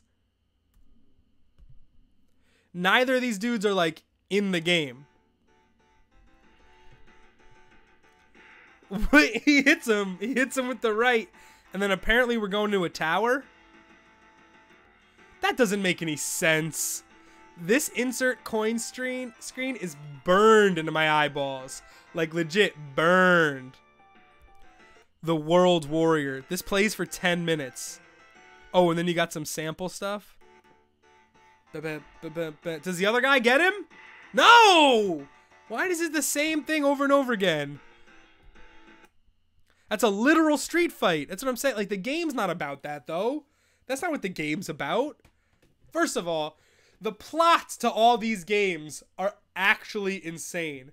If you've never read the plot of Tekken, thank you, Mark. Someone had to say it. If you've never read the plot of Tekken, it is ridiculous. It makes no sense. I mean, Mortal Kombat, whatever. Fight to the death, and then you have the Nether Realm and like the Shadow Realm, a little bit of supernatural. There's always some supernatural, but it's just like, it's more supernatural than it needs to be. Like, if it's so supernatural, why is everything hand-to-hand combat? Nobody's ever a policeman. Cold World. How come there's no cops? Sonya was a cop. Was Chun-Li a cop? Guile was a cop. My brother's a cop. My father's a cop. Oh, Mortal Kombat was never about fighting. The music just starts. It's kind of like Hunger Games. Everyone just walks around an island. Everyone just kind of wanders, and then when the music starts, oh, Chun-Li, very classy. I'll chum all over this camera. Street Fighter, man, I would probably say Virtua Fighter is 5th, then Street Fighter, then Tekken, then Smash, then Mortal Kombat, with Injustice as like a honorable mention. Injustice is pretty dope, I'm not gonna lie. I can't think of any better fighting games. I mean, the WWE games are pretty tight. I don't even know if they're technically fighting games, but they're tight. What's a neck booty? She had the Kiss of Death. That always got me going as a child. I was like, whoa, Kiss of Death. I don't even know what Kiss of Life is. Marvel vs. Capcom. Another one. Really good. South Rules. Thank you so much for being in here and getting the show. This guy gets the show. Johnny Cage or Raiden? Well, because of the weather today, I would probably start Raiden. You're definitely going to want to master that lightning. And as far as an aerial threat, he totally outpaces Johnny Cage in terms of aerial productivity, air yards. And he's a god. Johnny Cage, you know, West Coast, that 1 p.m. start. I'm never really a fan of that. I'd definitely go Raiden. Marvel vs. Capcom. Marvel vs. Capcom was a hard settle for some at the video store. It's like, Mom said I could get a game. But all the good game. Legged is a nice booty. Wow. That was gross. Are Chelsea and Man U really playing right now? I really am the worst soccer reporter on the planet. And the New York City Marathon. This could have been a big day with the clicks. But I'm checking it. Because I don't want to, I want to check down. I want to check down forever. 10,000 years of check down. Wow, Chelsea versus Manchester United is today. Oh, give me Man U. Chelsea's been playing like dog. Chelsea had a really rough midweek match against Roma. Who from Kenya wins? The Kenyan. The women's race is usually really close, to be fair. The men's race, probably not that close. I do like that it's chilly. It's good marathon weather. But the women's race is typically really close. It's exciting. I'm not going to watch it, but it's exciting. No, it's not, you liar. What am I lying? What was I lying for? Who was I lying about? The women's race is typically pretty close. What's your marathon time? Never. Is there ever a good time to run a marathon? No. I don't think so. What's up, Gorglor, babe? Oh, Gorglor, we are all over this, dude. We had money on GSP. Bah! Huge, huge, awesome night of fights. Awesome night of fights. The women's fight. Great night of fights, man. Not more than the first time. I don't get what that means. I don't get what that means. Gorglor, what was your favorite fight last night? You know, Mickey Gall's a local guy, so I lost a ton on Mickey Gall. That's okay. He'll bounce back. My favorite fight was the Godbeer fight. I wish women's fights sounded like women's tennis matches. Well, I mean, if someone's holding your throat, you can't really go, ah! Oh! That's the noise that it makes. Dude, Rose beating up the Polish lady. Of course. Watch out. Burns R92 really likes the Polish lady. So you gotta watch it. But yeah, the lady fight.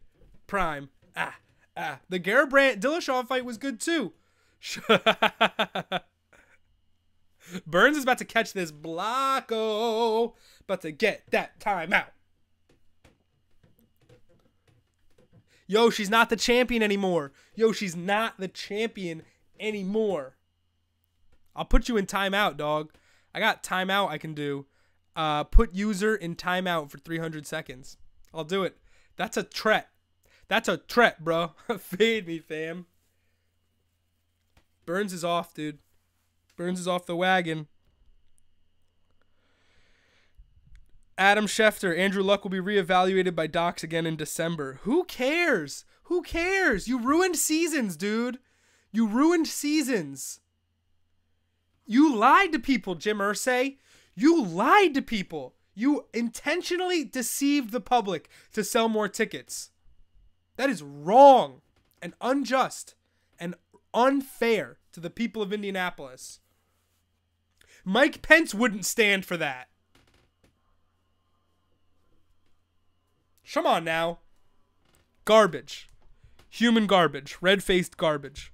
The Colts, man. An embarrassment to the NFL. How do you do that? Lies. Tell me lies. Tell me sweet little lies. I've been blasting Fleetwood Mac. Guys, this is the Checkdown. We're hanging out till 1 o'clock. You don't have to, but I love that you do. It's a beautiful thing. We didn't finish talking about our tiers, and that gives everyone a chance to catch up and get back in the swing of things. So Colts-Texans has sneaky shootout potential just because the defenses aren't up to speed. And honestly, the thing about Tom Savage is that he got benched against the Jags, something that looked like a huge indictment week 1. But now we see that that's not really such a crazy thing. The Jags had a much better pass rush and a much better secondary than the Texans were expecting. And then when we all were expecting. So when you look back at that game, totally a fair result. But I think that the Tom Savage criticism is definitely deserved, but maybe a little too harsh for what he actually stepped into.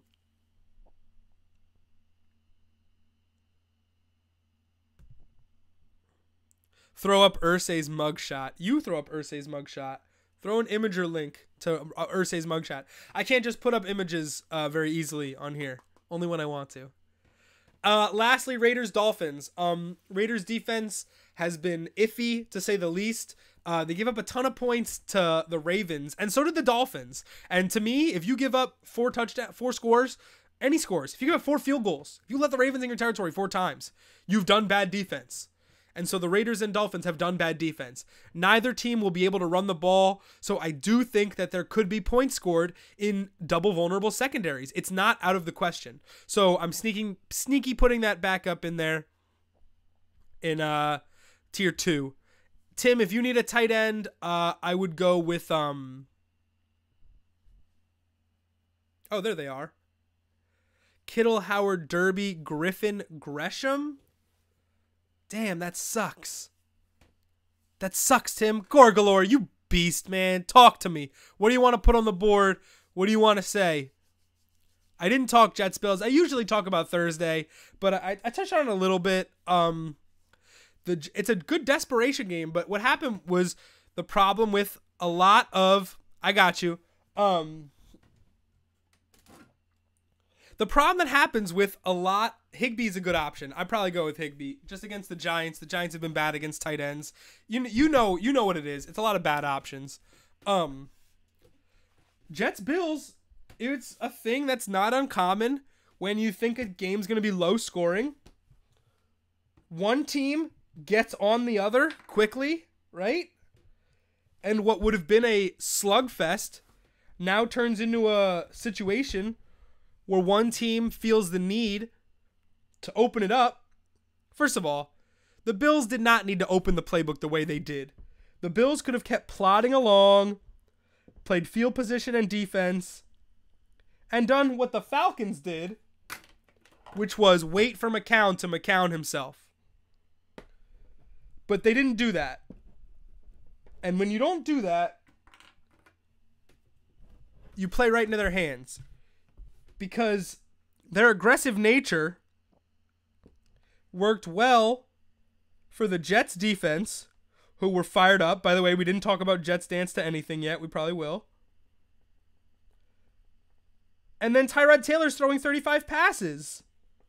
Well, what the shit is that? They got Shady McCoy and no receivers.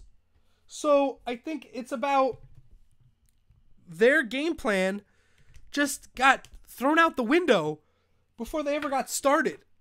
And to me, that's inexperienced coaching. But I can't control that. Oh, look, this got frayed. I hate when it gets like that. That sucks. What's up, South? Bob Clappish got column, got naxed.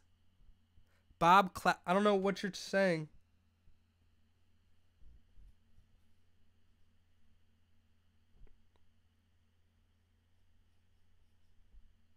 I'm posting the tree. I don't know what that is. Oh, Bergen record. Oh, that sucks.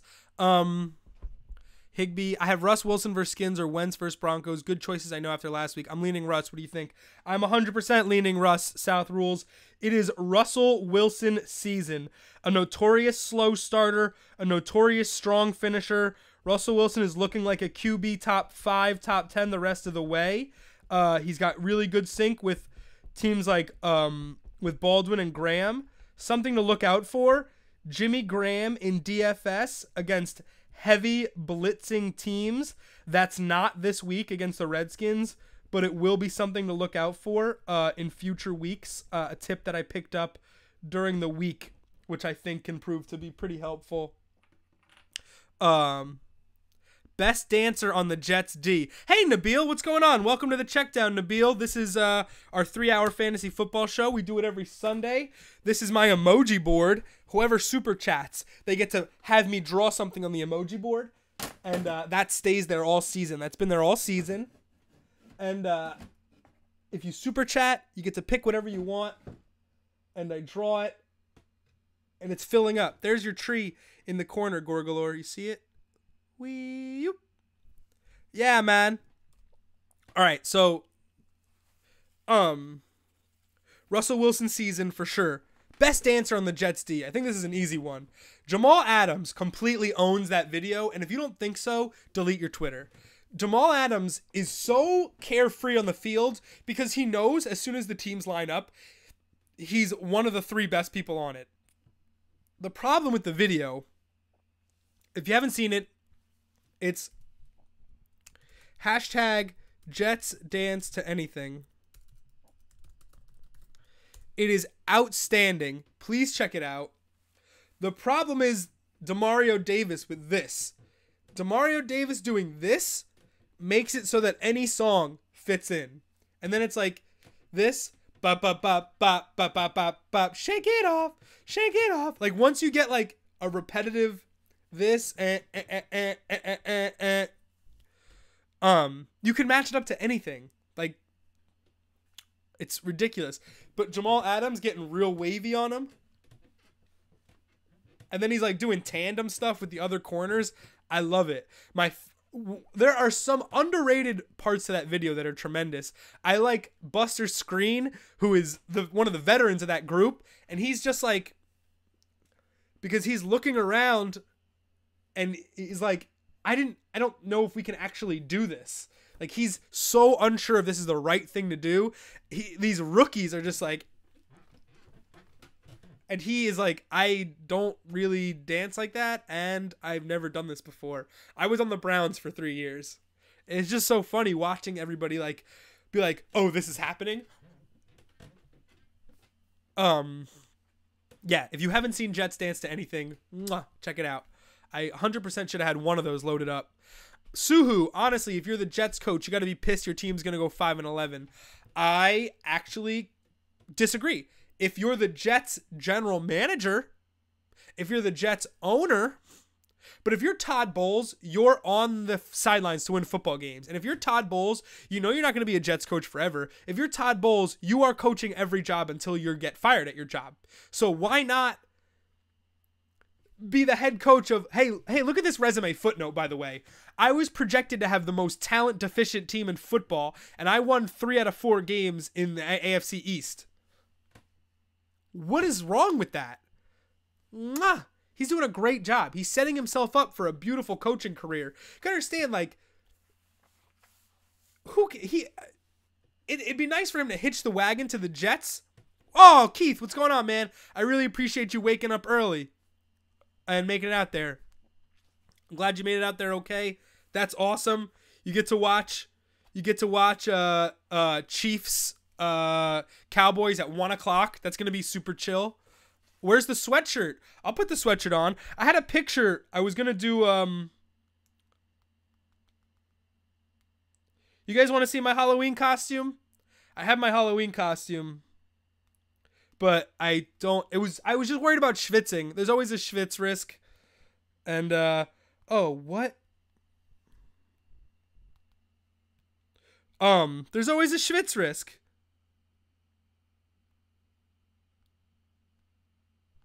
There's always a schwitz risk.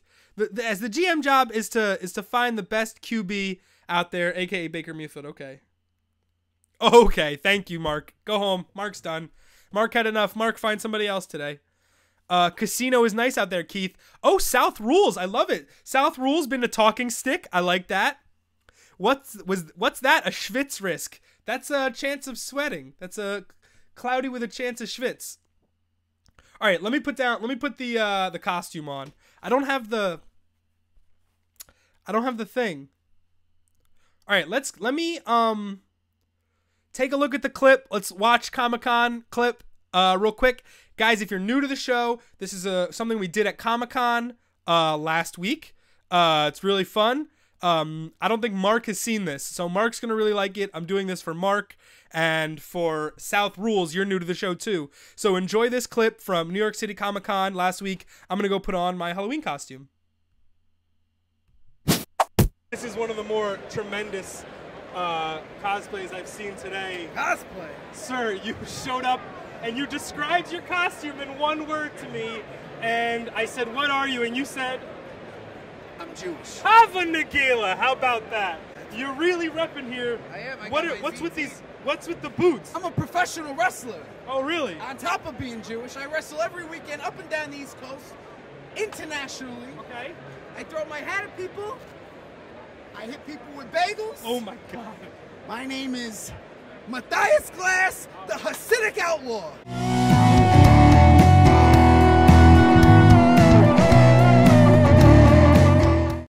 Is that because Hebrew Hammer was taken? It just I seems don't like that one. Finish this sentence. Baruch atah Adonai. No. I failed Hebrew. I am the Hasidic Outlaw for a reason. My family does not condone what I do. This is a fantasy football show. Do you play? No, I don't. I'm sorry. Okay. Can you give me your top 5 Jews? We do power rankings. That's a big thing. It's definitely not going to be in football. No. Thank you. Okay. I got that. All right. Goldberg from WCW. Great pick. That's 5. Jerry Seinfeld. Great pick. Yeah, Barbara Streisand, Don Rickles. Top 5 Jews. We're doing top 5 Jews. Larry David. Can you cut a promo right now as the Matthias Glass? I'm here with Matthias Glass. He's got a big matchup against the indomitable Pope. Matthias, how do you plan on winning this matchup? This Saturday, I'm going to be Jewish at UWA Elite. Listen, boy chick. I'm one of the chosen people. Not only am I one of the chosen people, I'm the chosen people's chosen person. At the end of the match, I'm going to hit you with the menorah punch, and then you're going to get circumcised. Oi! I can't believe you didn't think it was Jewish. I don't know.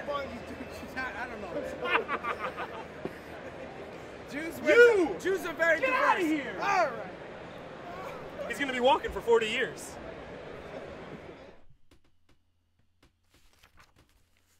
Yeah. Hey. Yeah, or the fantasy advice. Or the check down. Oh, sorry. Gotta move it up a little bit. The fantasy advice show. We're talking about fantasy football. Hey, trade Jimmy. Trade Jimmy to get a couple draft picks. Yeah, we're on to the check down. And we're on to the next game.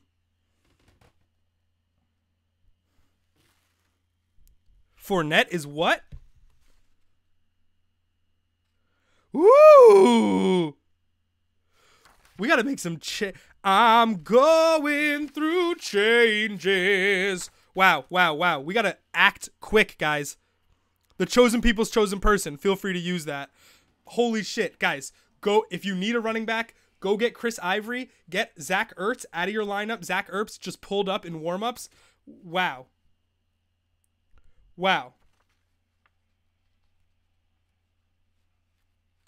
Wow, we're making changes. I can't hear anything with this, but I don't hear you guys anyway. So I guess this kind of works fine.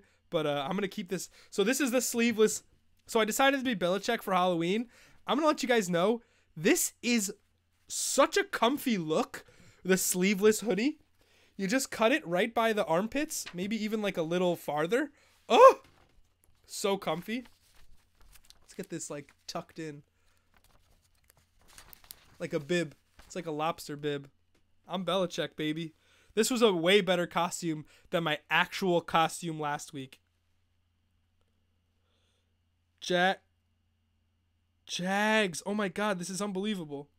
I have to change a lot of stuff.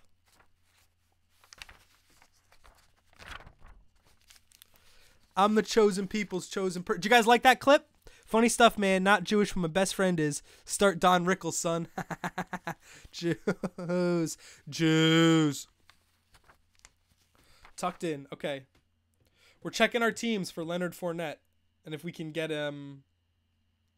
If there's any way we can snag a Chris Ivory anywhere, that would be tight. I think Ivory pretty much got snatched, though. Nope, here he is. Bingo.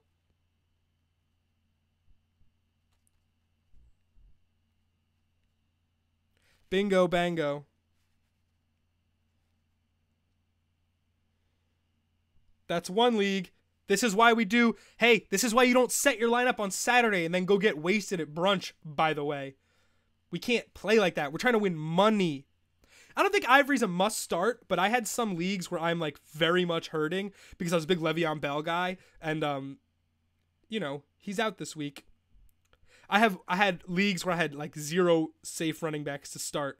So this is like a huge boon for people that are running back deficient, just to kind of check all your bases and to see if there's any way you can improve.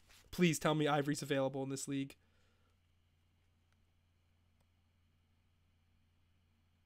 He's not. Dang.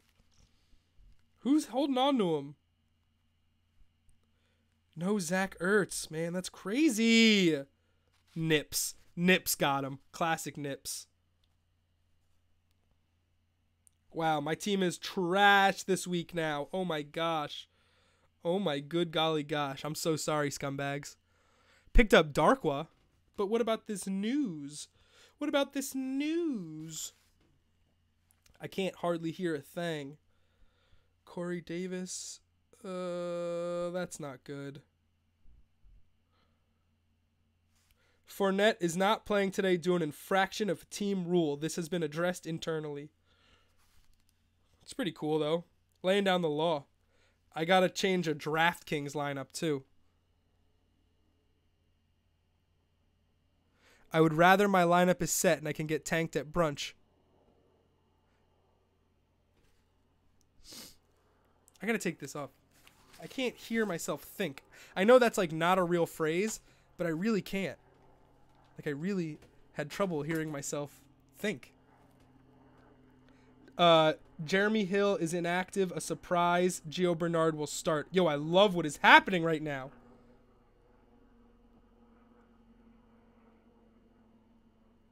Guys, I know this is boring. I'm like, you're looking at me do this, but this is important. You should be doing the same thing. You should be going through your leagues and seeing if there's any changes that you need to make. Give me the girl. Give me the girly man. Love it. Love it. Fuck brunch and everybody that love it. Who doesn't love day drinking, though? Come on, man. Just tell me you love the day drinking, and I'll back off.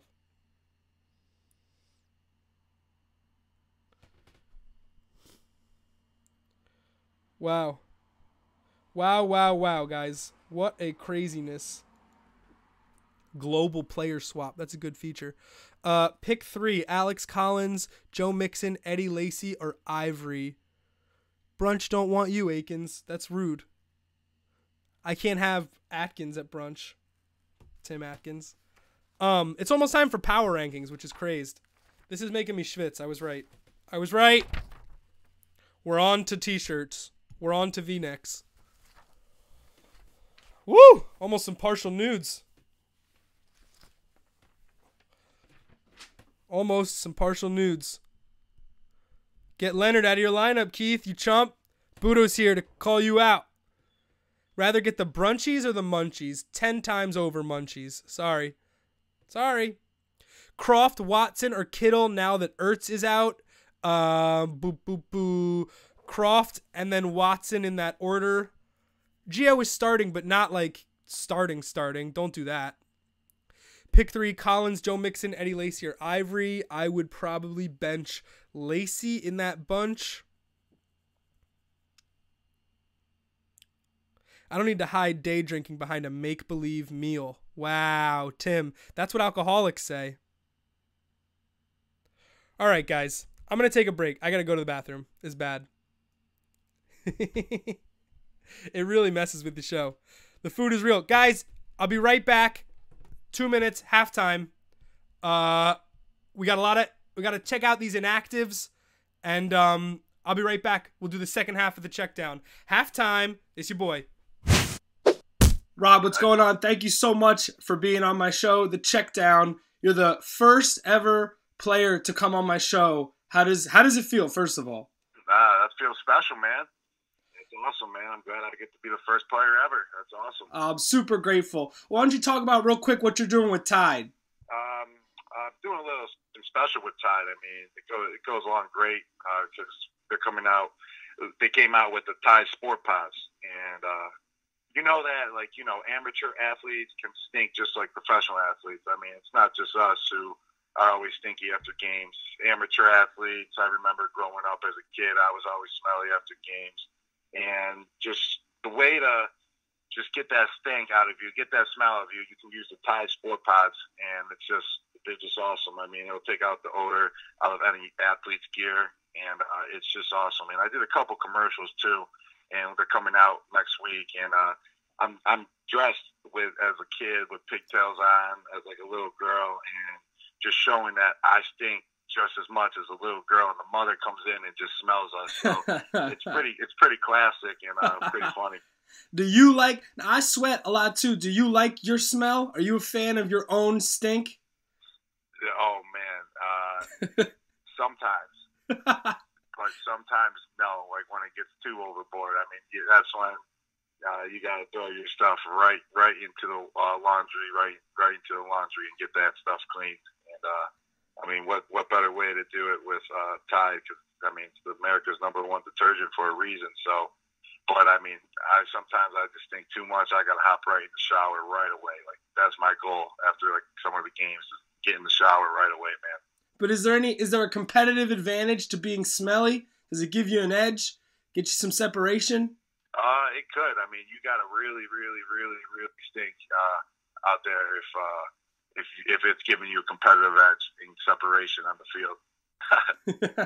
I need Tide when I work out, and when I'm not working out, I'm always dropping food on myself. What's one food that you hate that everybody likes? That's true. That is true that I'm always dropping food on myself. No, me. You. One food that I hate that everyone likes. I go with like hot peppers.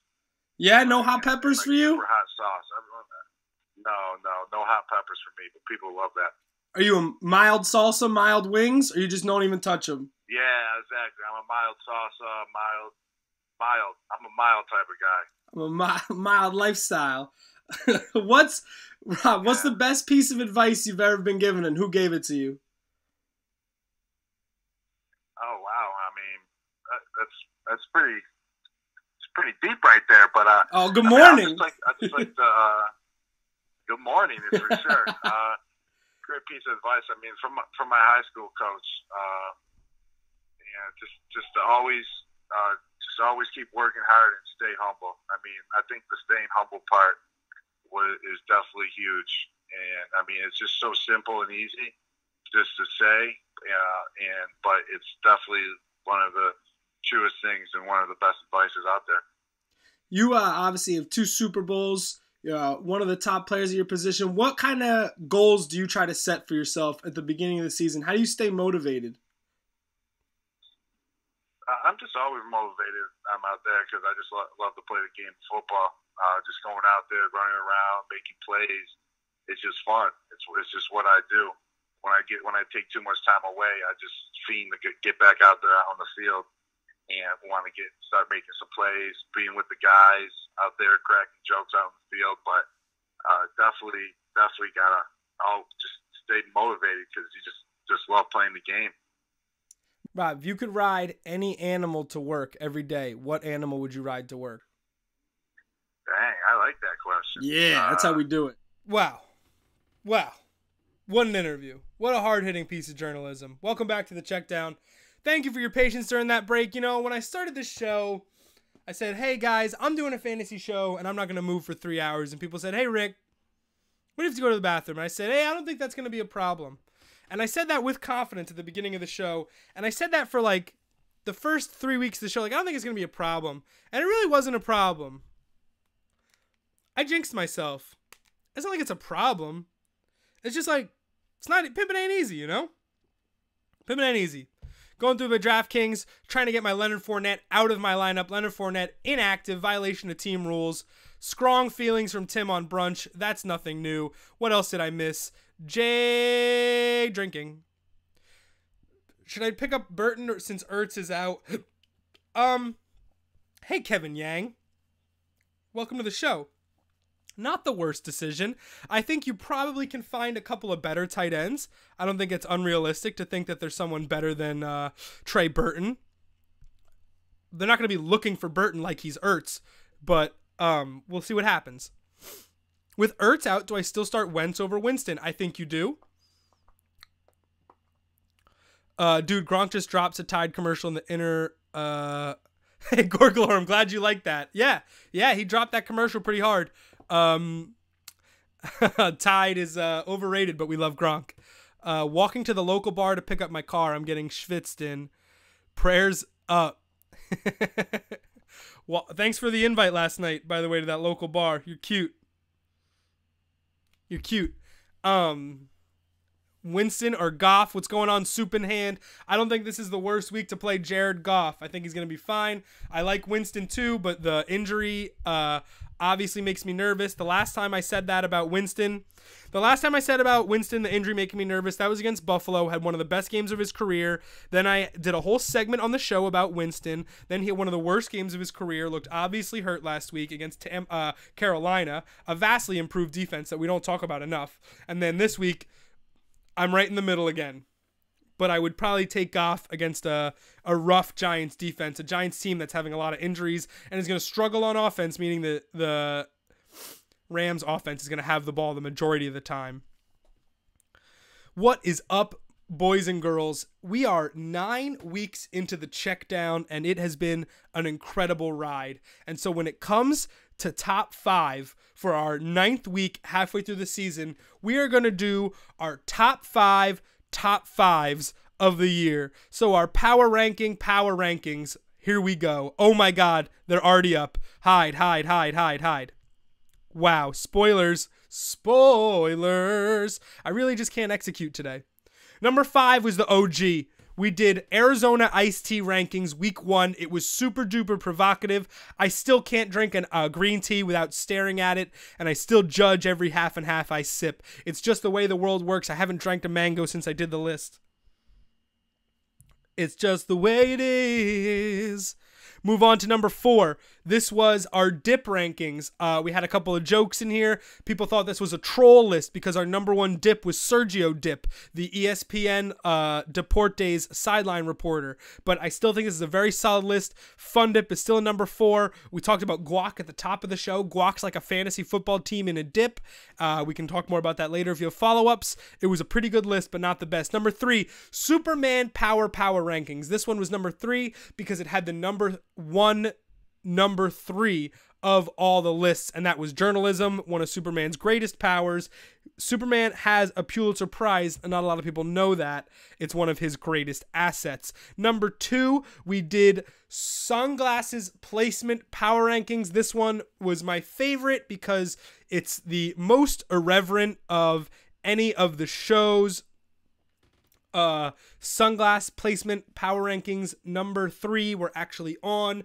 Number 2, above the head. Number 1, in a v-neck or polo, by far the number 1 way to rock your eyewear accessory. Number 1, simply because I had the most fun making it and everyone has a connection to it, is game show power rankings. I had a great time coming up with them, and I had a great time parsing 4 and 5 and making the rules and throwing out a lot of really good game shows. And just when you say supermarket sweep and someone's like, I forgot supermarket sweep, which I heard is making a comeback, that is the realest. That's why I love the show. Throwbacks, irreverence, nonsense. And if you're looking at this screen right now and you've never seen the show, you're probably wicked confused. And that's the way, I like it.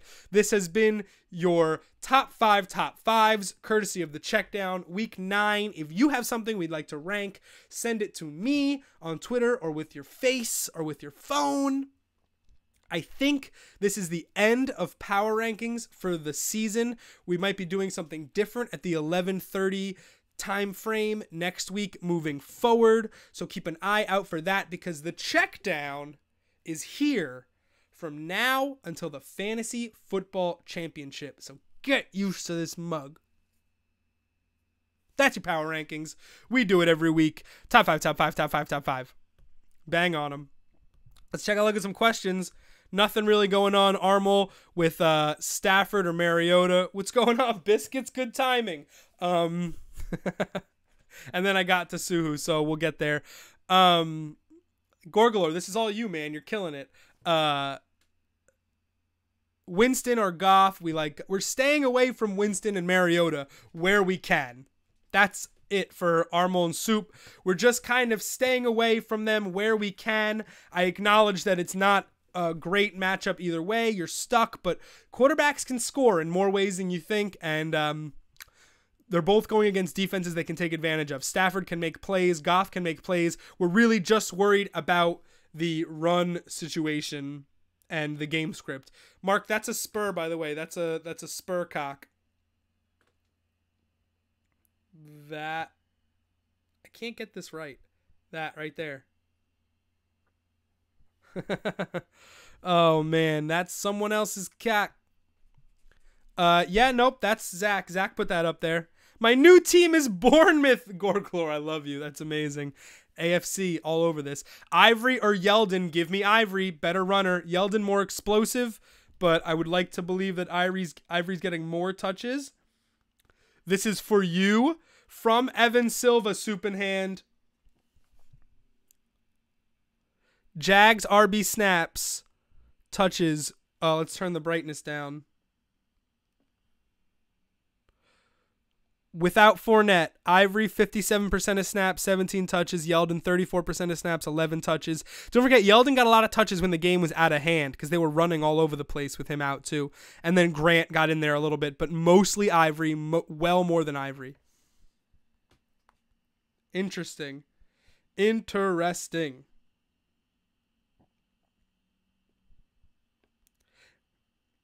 I can't believe we had these surprise inactives. That's crazy.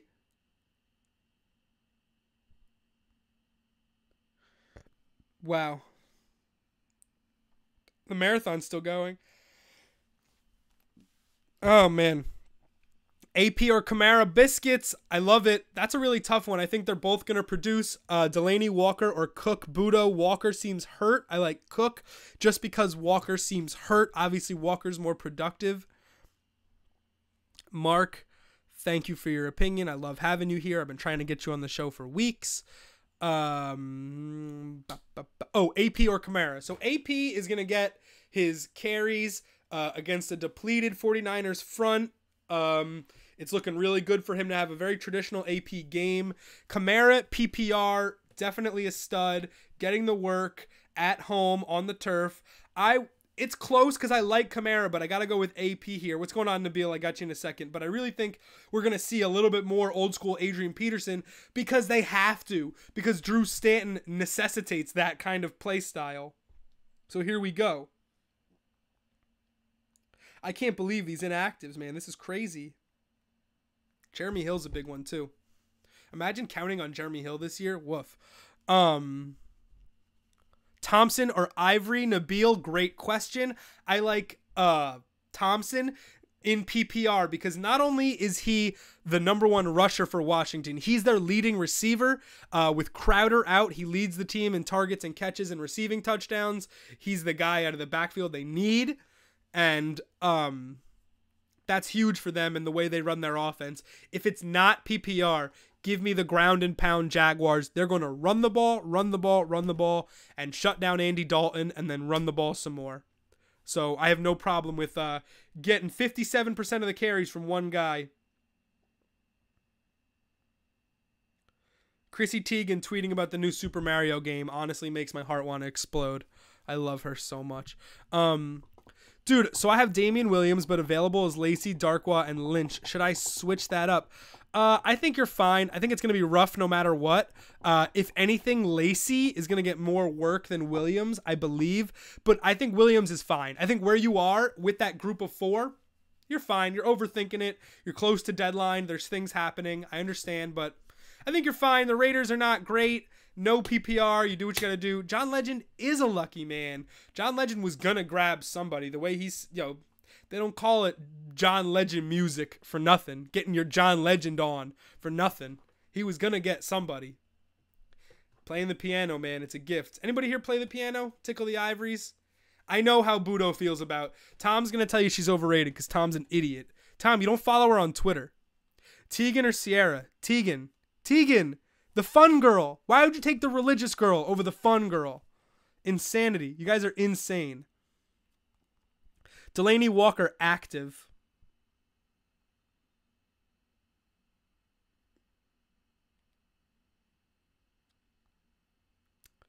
Ivory gets the snaps, man. Ivory gets the snaps. Tegan or Sierra? You know what I'm saying? Sierra is the religious one. The religious one is always better looking than the fun one. But the fun one! One is literally playing Mario right now on a Sunday morning. Come on, dog. That's not hard. CJ Anderson, Yeldon, Ivory, Marlon Mack, Bernard, Darkwa, Bark Allen, Mixon, pick 2. Give me Mixon and Ivory. I know that's crazy, but that's what I want. You asked, I told you. It's one game. You'll see it. Oh, plus Blunt. You know, the more I read about the Eagles, the more I see they have 5 active running backs. That should scare anybody. That's ridiculous. What are you doing? Wow, Teagan or Olivia Munn? Olivia Munn or Teagan? That's crazy. Budo, say less. Say less. Do less. Do less. Budo's about to get the timeout. Yeah, Chrissy Teigen's got a cookbook. She's always out making banana bread or something. She's like outrageous. She doesn't go on tour with John. She just chills hard with her friends.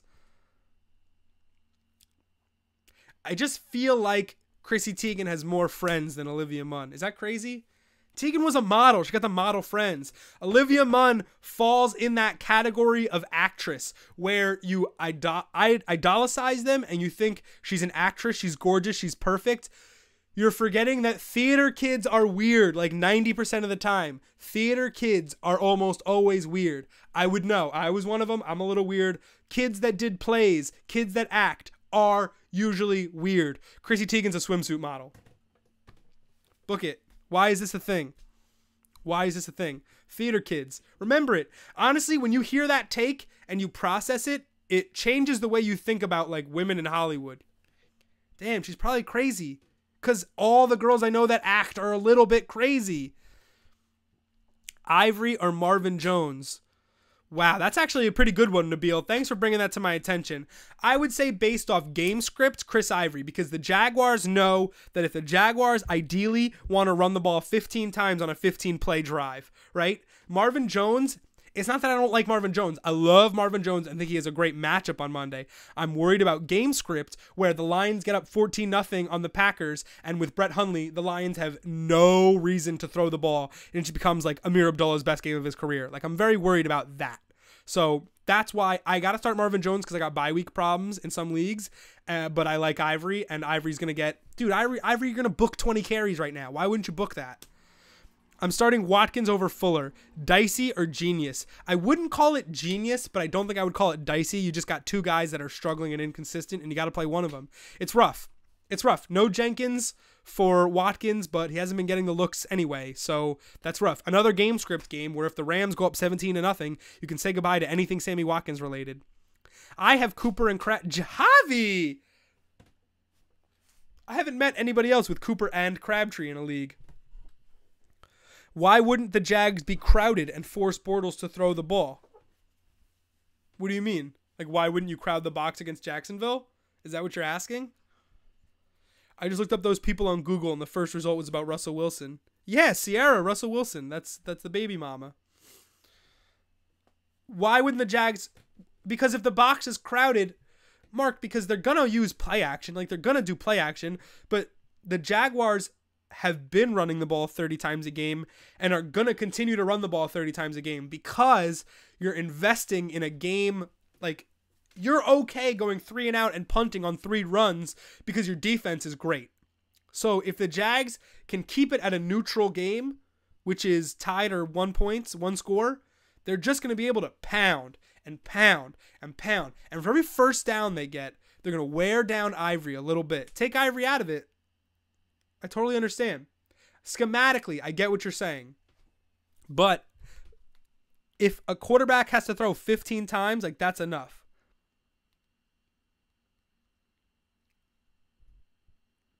Oh, a U.S. woman won the marathon, by the way.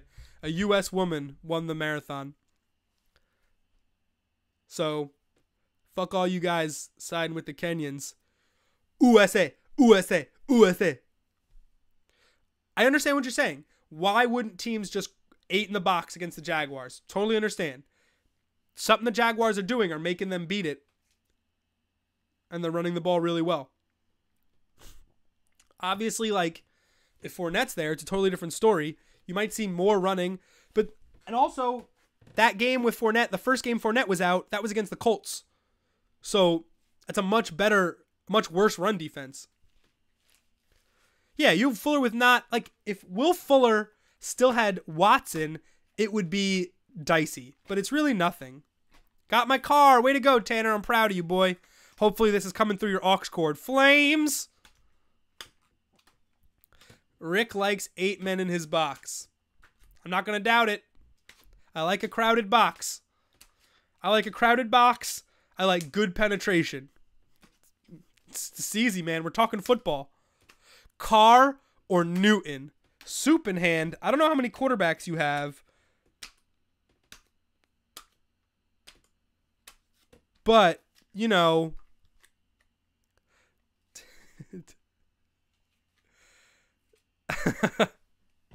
No, Tanner's a monster, Tim. You don't know. Tanner and Tim, you guys got different senses of humor. But I think you guys would be friends because you're both funny. I don't know. Who was the dud watching the Checkdown into Canoe? Yeah, somebody was watching in a boat earlier in the year. I can't remember who it was. That was awesome. We've been watched at a boat. We've been watched at swim lessons. We've been watched at dance lessons. My cousin is in a dance crew, and they practice 10 to 1 on Sundays. Go figure. But he puts the show on. We've been on many time zones, national and international. Leagues on league soup. Leagues on league soup. Leagues on league soup. Leagues on league soup. Okay, Soup. I'm conservatively going to go with Derek Carr here, Soup. The same defense that got torched by Joe Flacco and Josh McCown twice in 10 days is going against the Oakland Raiders offense. So I have no problem with Derek Carr this week. Cam Newton, very good. Come on, actually good. But I like the matchup with Carr. I'm going to save that one because I think it's provocative. Anyone paying for Wi-Fi on a flight in order to watch? Nobody yet. I think somebody was on a plane, but I don't think they were actually in the flight paying for Wi-Fi to watch the Checkdown. I think somebody was like about to get on a plane, which is awesome because our view was international. We're about to hit the last hour, boys. You get that extra hour in your system, you're ripping through 3 hours of show. Also, when you take like a 10-minute break to make.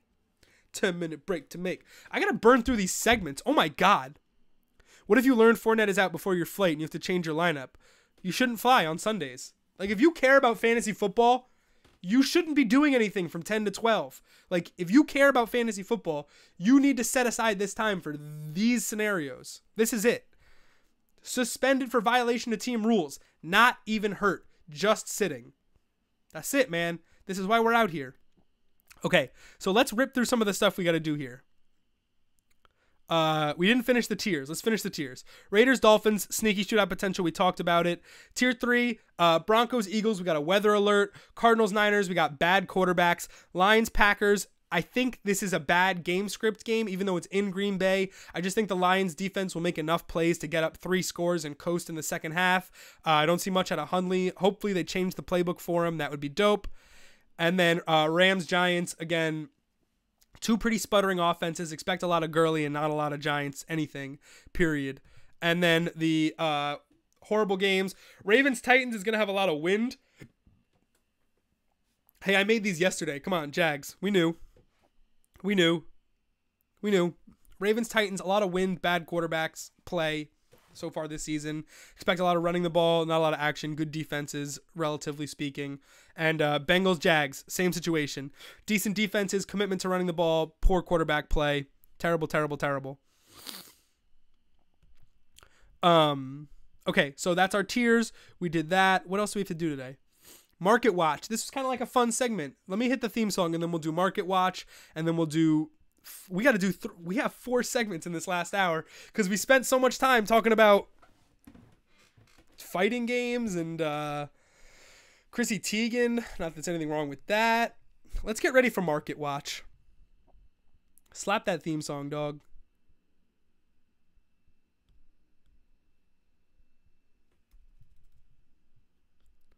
I said, slap that theme song, dog.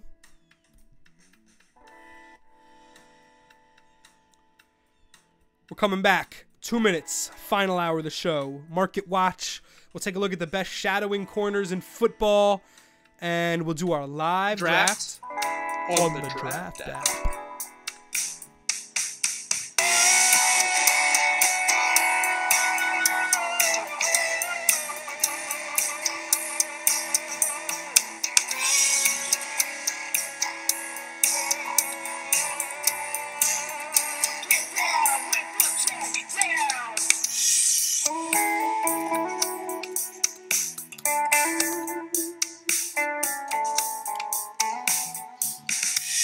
All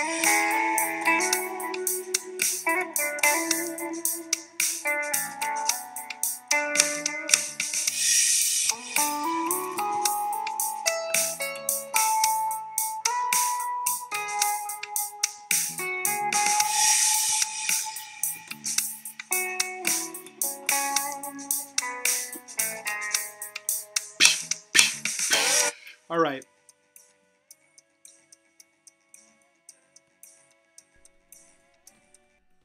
Gotta love that theme song. Let's just let it play in the back just like a little bit. Ooh.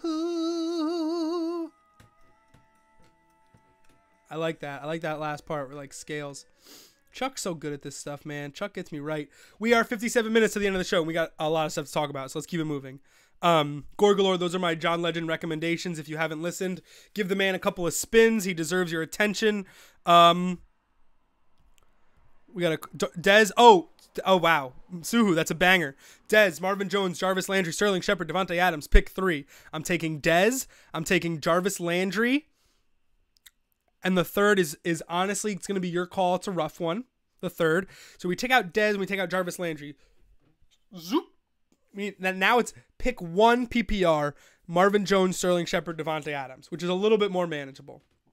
Marvin Jones, negative game script. You heard me say it before, but I do think it's a good matchup. Sterling Shepard, the Giants are going to have to throw. It's PPR, and likewise for the Packers, except Brett Hundley's a quarterback. So based on all the math that I just did there, give me Sterling Shepard in a game that the Giants are likely going to have to chase, in which he is by far and away the number 1 receiver, and the Rams has given... Clayton, I get what you're saying. There's no such thing as due with a backup quarterback. There's no such thing as due. Adams can get due with Aaron Rodgers. There's no such thing as due with a backup quarterback making his second career start against a division rival. There's just no such thing. It's non-existent. I love you, though. So those are your 3, Suhu. Bang on them, and let's see what happens. I was supposed to save another note on a matchup. Let's go to a fun new segment. So a lot of things. Bang. A lot of things changed this past week. A wacky trade deadline, legal scenario. Thanks, Clayton. Hang around. We got some couple segments coming up, and we're going until 1 o'clock. We're going right until kickoff, boy. So this was a crazy NFL week. The trade deadline came and went, more deals than we've usually ever seen, especially at the skill position, including a quarterback, starters at multiple fantasy relevant positions, fantasy relevance all around.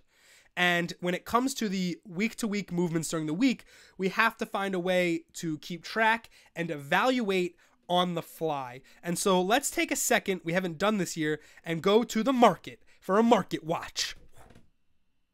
Wow. Crunch the numbers, run the data. This is what we do. So I have a little graph here. And we are going to chart teams' performances.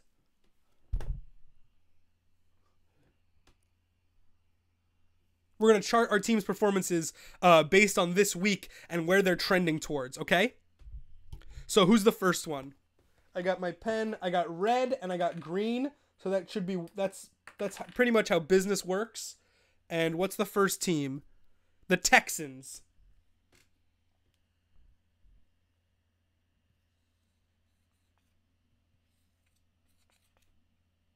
So this is the Texans graph, right? It starts high. It starts high because the Texans, Houston won the World Series. This is like Tuesday afternoon. And then it's just an immediate downward. This is the run, and this is the pass. This is the run, this is the pass. The run, and the pass. There's absolutely no way things go up from here for the Houston Texans. They're cooked. Tom Savage gets his shot, God bless him, but there's no way they can continue to run what they were running in this offense without Deshaun Watson. It's over for them, and that's really sad. However, your boy, he's got the Jaguars to win the AFC South. So for me, it's pretty cool on my plus 2 hunch. Who's next? The Cowboys. The Cowboys chart's pretty interesting.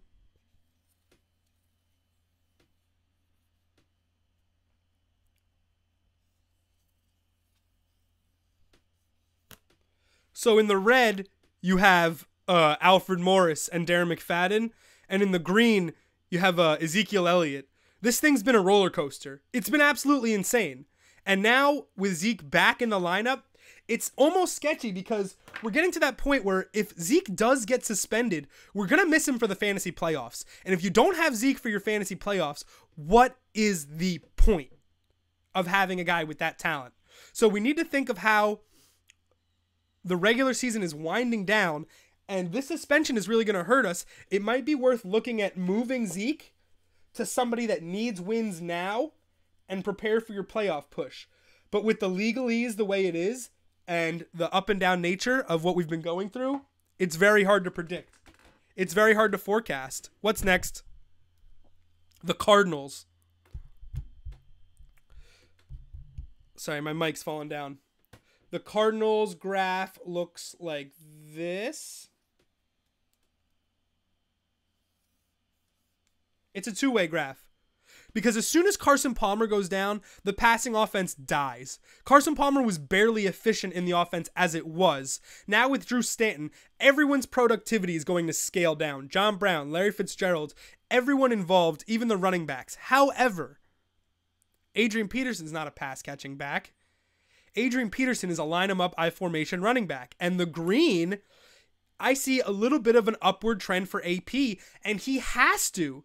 Because they're going to have to turn to their run game if they want any type of production and they want to do any type of winning later in the season. Because Drew Stanton can't put the team on his back. I expect 20 carries for AP today and a steady dose moving forward. That's the Cardinals. So sad. You lose one player and everything just falls apart. It really is devastating. Carson Palmer, maybe done forever. Next up, the Dolphins.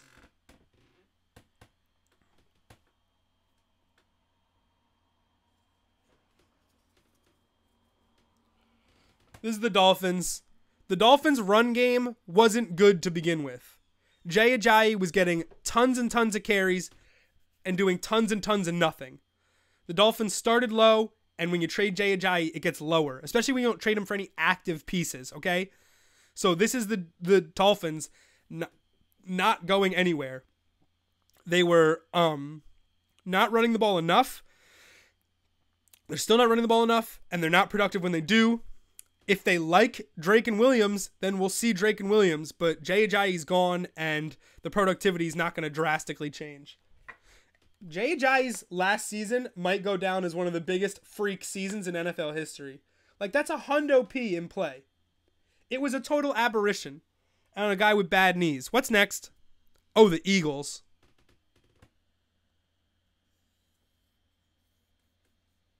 It's the opposite. This is an easy one. It's the opposite. The Eagles were the best team offensively in football, and they pick up Jay Ajayi and lose zero talent. You lose zero talent, you just trade draft picks, you get one of the best rushers in football last year, and so now that you have him, right, and the backfield that you don't care that his knees are going to break. Just run this dude into the ground and go get yourself a Super Bowl. It's genius. Would they use a 5th-round pick? They go get a guy that had almost 2,000 yards last season, was chasing it, multiple 200-yard games. It doesn't make any sense. Hundo P. That's because it's a desperation game for the Panthers, Clay. So they really need it. Leonard Fournette missed team photo, workout, and treatment. That's rough. Let's go to the next one. Bills. Bills is an easy one. Hey, boom, boom, let me say whale. It's only good if you're getting Kelvin Benjamin. If you're just adding a wide receiver 1 to your team, especially a team as wide receiver deficient as the Bills, a team where Charles Clay was by far and away the leading target shareholder. Charles Clay was getting 40% of targets in his peak before he went down. And now you're looking at just adding a straight wide receiver 1, a red zone target. This can't be super high because the Bills threw the least passes in the league before they got Benjamin. But now that they have him, it's only an upward trend because now you have McCoy and Shady. Budo, that's pretty rough. I started the Bills over the Lions this week. Oh, I also started the Bills in 2 leagues, dude. You're totally fine. It made sense. But Kelvin Benjamin, even if he doesn't statistically produce, it's like Deshaun Jackson. Like, you can't say it doesn't mean anything for how defenses guard you. Because last week, the Jets were like, oh, how are we going to stop Zay Jones and Andre Holmes, right? And now you got to stop Kelvin mother flipping Benjamin. It's totally different. Panthers. Last one. Oh, no, not the last one. I don't know. I don't know what you do when you deal your number 1 wide receiver in the middle of the season. So, how are the Panthers going to play today? I'm assuming through Christian McCaffrey.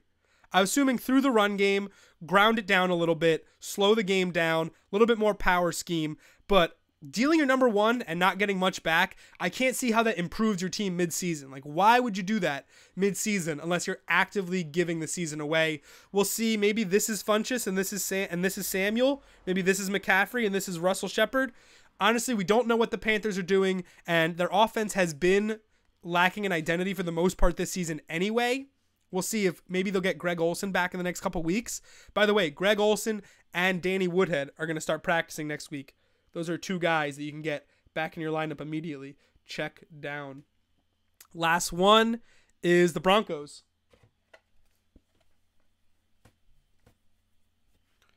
Finish strong here.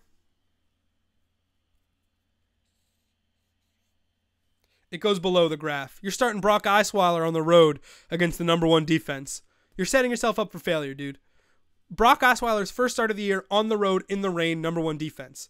That's just bad coaching. That's lack of preparation. That's lack of planning ahead. It's just poor decision-making from a coach. First-year head coach, not fair to do that to your quarterback. Gross. Gross. The Broncos are in big trouble going forward. Big trouble. That's Market Watch. I hope you guys like it. I hope you guys like the fancy graphics we used. And always appreciate your feedback. Hit me with whatever on whatever medium you prefer. It's your boy. That's what we do. And we are finishing up here. That's the Market Watch. You got to see what the market's doing. Losing a cat. No, we can't lose a cat. We can't lose a cat. That's really bad. Green marker cat.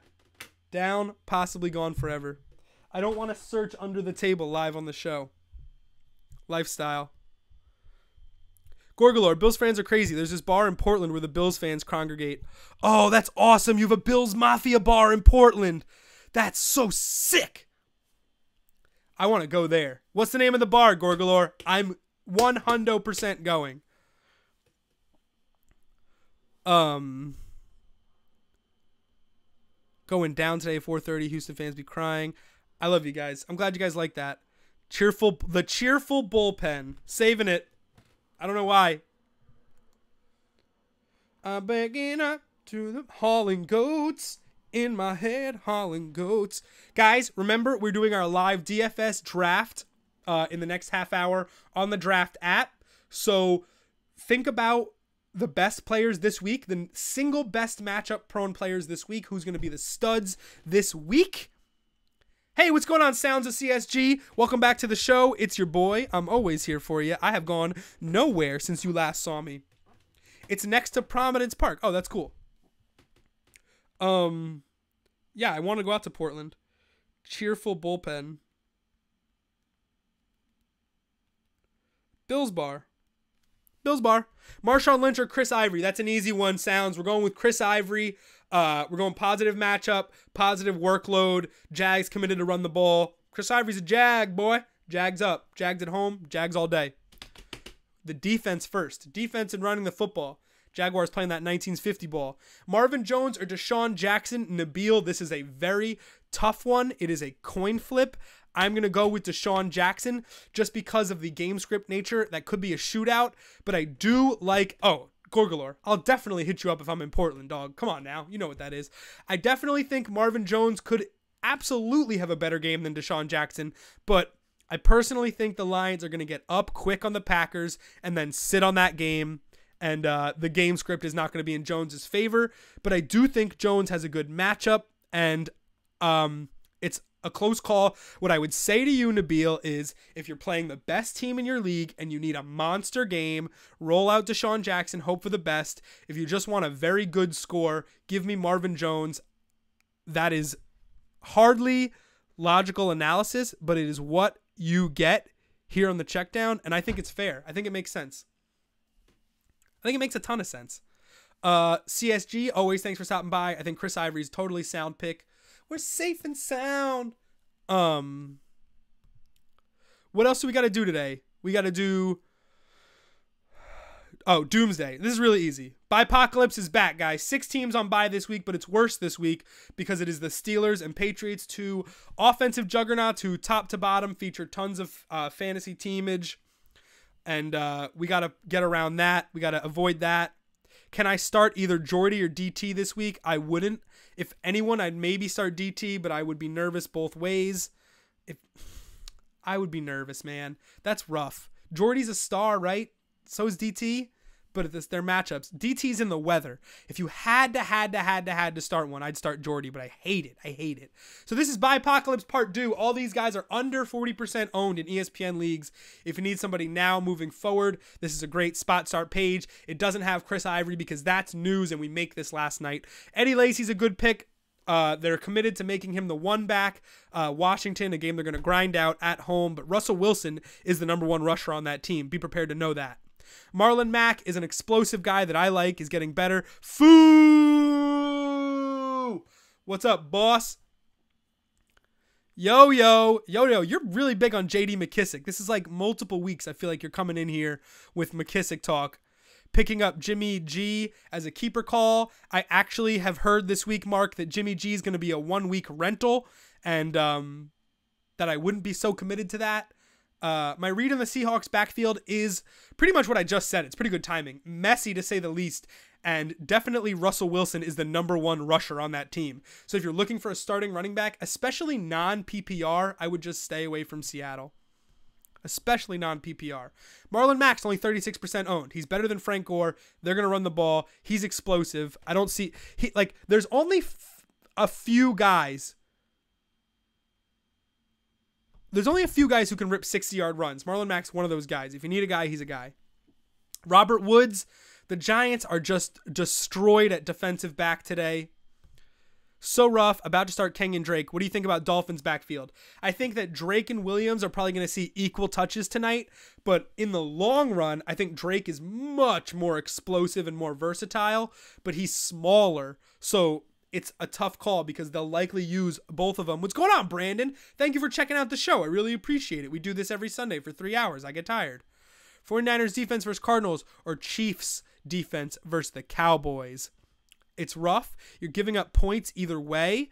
I would probably take the Chiefs defense. You're going to get more turnovers and more sacks, but the blowout potential is higher. You're more likely going to give up 28 points, but you're more likely going to mitigate that with big defensive plays. I think Dak is regressing. Don't tell anybody.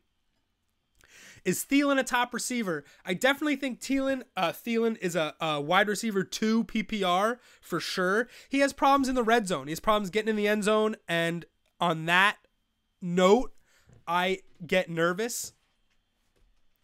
But with Bridgewater coming back, maybe they open the offense enough. I just think if you're in PPR, he's got to be starting every week. But other than in standard, it's matchup based. It sucks. Pick 3: Zeke, Kareem Hunt, CJ Anderson, and Carlos Hyde. Dude, why don't you just say pick Carlos Hyde or CJ Anderson? You give me so much easier time. You know you're gonna start Zeke and Kareem Hunt. Oh, Brandon, you the man. Appreciate it. I'm still doing the BYEPOCALYPSE background for some reason, but this is the show. 3 hours every Sunday. I talk. We joke. It's a family show.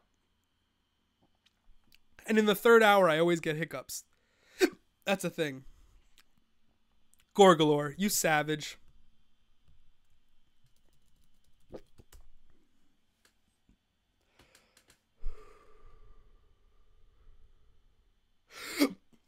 Hiccups, man. Hiccups are the worst. AP, Kamara, or Yeldon if I had to start 2 this week. Buttery Biscuits, I love your name. AP or Kamara, and it's not close. Shake these hiccups, boys.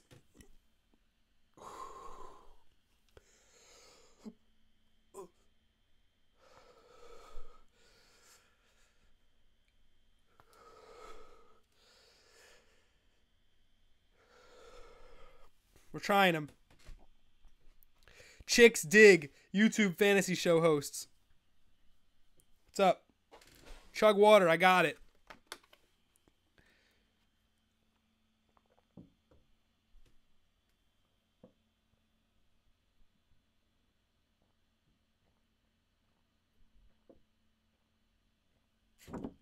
All right, just drank a lot of water. Eat like 4 turns.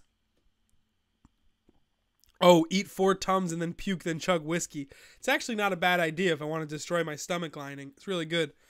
Every week, dude. Every week we get the hiccups in the last hour. I have not been able to figure this out. It is a medical emergency. We got 2 segments left in this last half. Oh my God, 3 segments left. Holy shit. Okay. Start Trump or Mueller. I start Mueller. Presidents are like Starburst. The orange ones are terrible. Robert Woods is going to have a great game. Bad Giants secondary. Cole Beasley is on every single free agency anywhere. I'm just saying there is shootout potential today. So if you're in PPR and you literally have nobody, you start Cole Beasley, unless you got Corey Davis. I think Corey Davis is a stud. I have him in 5 of my 6 leagues. Corey Davis. I've been talking about it since very long ago. Tyler Higbee, 2% owned. Rams tight end. We'll get a red zone look today. So these are your BYEPOCALYPSE. If you got Patriots and Steelers out the wing wang, you absolutely need somebody today. Or Leonard Fournette just went down and Ivory's gone. This is what it is. You got to make it count. Oh, Matthew Stafford. Thanks for coming out, man. I really appreciate you checking out the show. Who should I start? Ajayi, Drake, or Yeldon?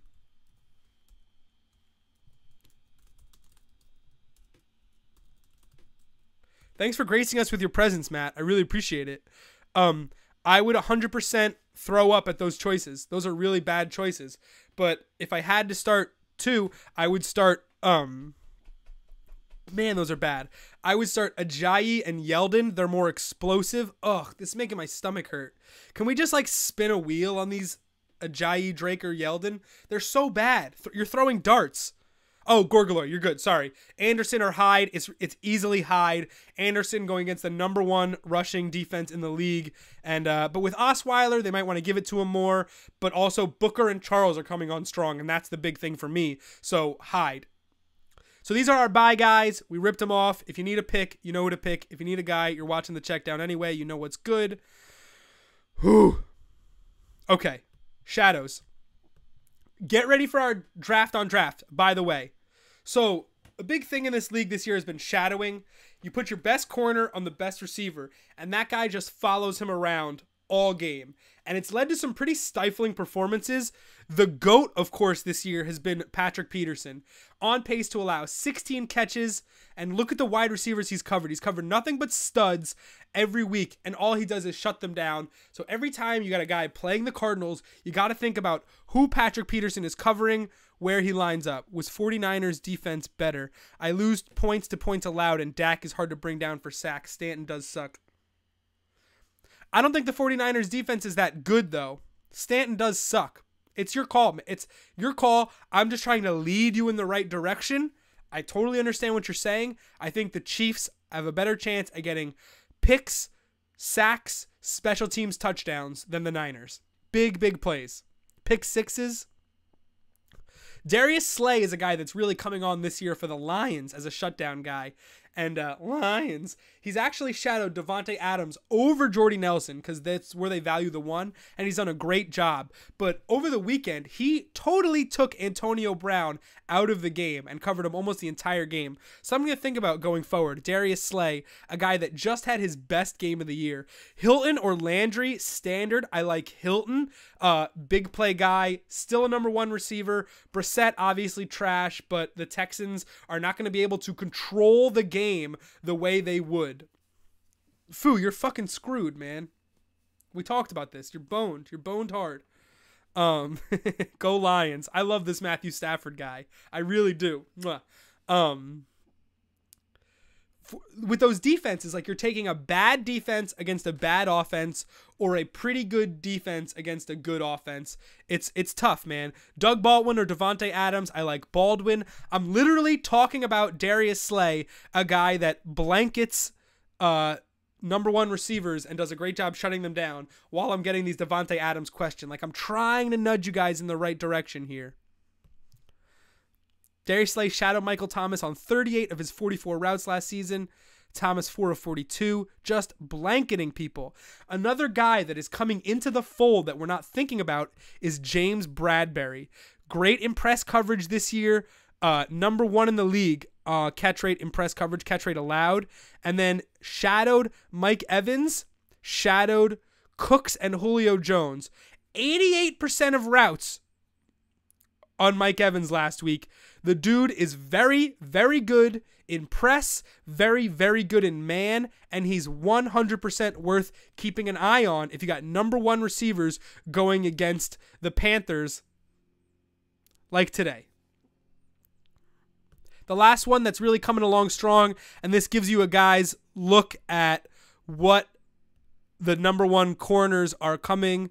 Tre'Davious White is a Bills first-round pick, has done outstanding this year, but does get burned. So yards per target in man coverage, when he's playing zone, he's been getting his back turned a little bit, but in man coverage, which is, I mean, these 3 guys, White, Ramsey, and Sherman, don't always play man coverage, but when they do, it has been gross this year. So just, these are things to think about as we evaluate moving forward. The stakes are getting higher each week. Wins are getting more important and harder to come by. We're just figuring things out. And stuff like this, looking at individual shadows, this is not something you're going to see on daytime radio or on a fantasy podcast. Individual corners that take wide receivers out of games. I'm doing this stuff for you. Clayton, the under in South Carolina ruined me on a teaser, so I'm going to put you in timeout and remove you from chat. But I'm just kidding. But Clay, South Carolina totally dicked me yesterday. Get it in the end zone one more time. But these are your shadow dudes for this week. Keep an eye on these guys. Keep an eye on the way they keep people in check. Patrick Peterson has nobody to really lock down in San Fran this week. But Bradbury's got a big job. Slay's got Devontae Adams on Monday. And we'll see how these things work out. Boom, chicka, wow, wow. Boom, chicka, wow. Boom, chicka, wicka, wow. Finishing up here on the Checkdown, we got a half hour left, and all we have left to do is our live draft on the draft app. Live draft on draft. Live draft on draft. But I'm actually going to put together a DraftKings lineup, too, because I have $1 in my account, and I want to spend it. Cooper Kupp or Jordy Nelson, never thought I'd ask that. Yeah, it's pretty crazy, but I'd actually go Cooper Kupp. The Giants secondary is spent. Hey, yas. What's up, what's up, what's up, what's up, what's up? Got Zeke back in the lineups, obviously. Got to get Zeke in your lineup. Croft or Burton, both this week and rest of season. I have Charles Clay hopefully coming back next week. I love Charles Clay. Give me Burton over Croft. Yeah, boy. Bro, Tim, did you see this? We did a whole piece about corners in man coverage, man. We are so out here this week. But yeah, so Croft, I don't like the safety play of Jacksonville up against that. I would much prefer Burton, a little bit softer. Obviously, the rain is a factor, but a lot of people in their updated rankings have Burton as a low-end tight end 1. Kid Legend, what's going on, man? This is the Checkdown. Welcome to the show. Very excited you can make it. Like the set, soak it in. Playing a little Smash. Got my emoji board. That's for Super Chat. And we're just hanging out. Appreciate you joining the show. Cupper Fitzgerald, it's a great question. Larry Fitzgerald is the security blanket now and forever. Drew Stanton may be new this season, but he's not new to the Cardinals offense, and he knows how to find El Fitzo. And I think it's totally fine to just stick with the stud. Who are you most excited about in live action Lion King? Let me look at the cast again. Let me look at my boy Kareem's tweet. Not tweet. It was an Instagram post. But I knew there was one that stuck out.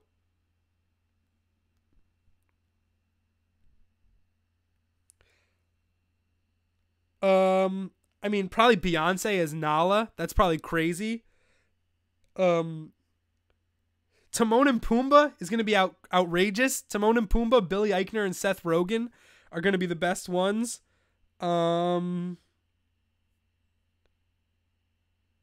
Who's Rafiki? Oh, John Connie.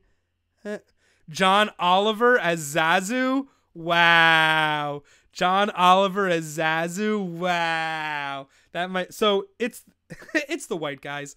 No, but seriously, they look funny. Beyonce as Nala is gonna slay. Beyonce in an animated movie, like, her voice is so smooth. Like, I'm so excited to just see a tiger open its mouth and be like, I'm Beyonce. I'm so excited you can make it. I'm Nala. I'm the queen of the lions. That's my limited Beyonce. Good question, though.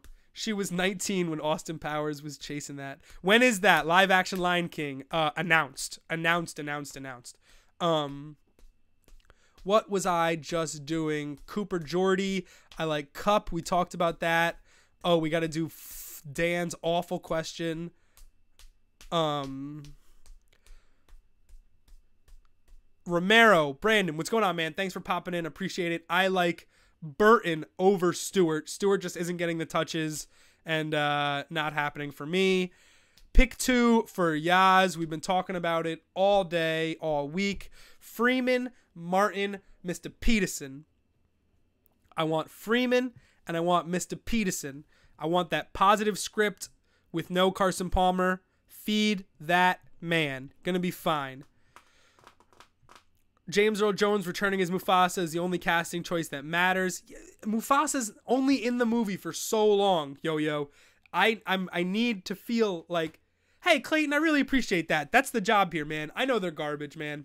It's not that I know they're garbage. Matthew Berry is really good, but there's a couple of things that they don't do well that I think we need to talk about. One, they sort of just talk about the most obvious blanket stuff. Oh, buffered on my question. I'm out here. Like, Barry is he's got a lot of stuff to talk about.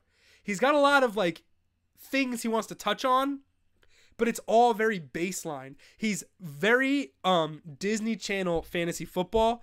Okay, so ESPN, obviously owned by Disney.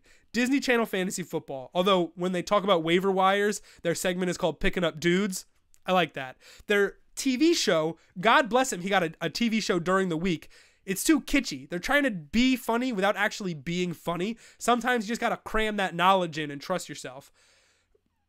There are other fantasy shows that are more like Discovery Channel, Hard Facts, Air Yards, DVOA. I am trying to meet me in the middle, man. Just meet me in the middle, man. Late night is getting political. Your fantasy talk show can have comedy.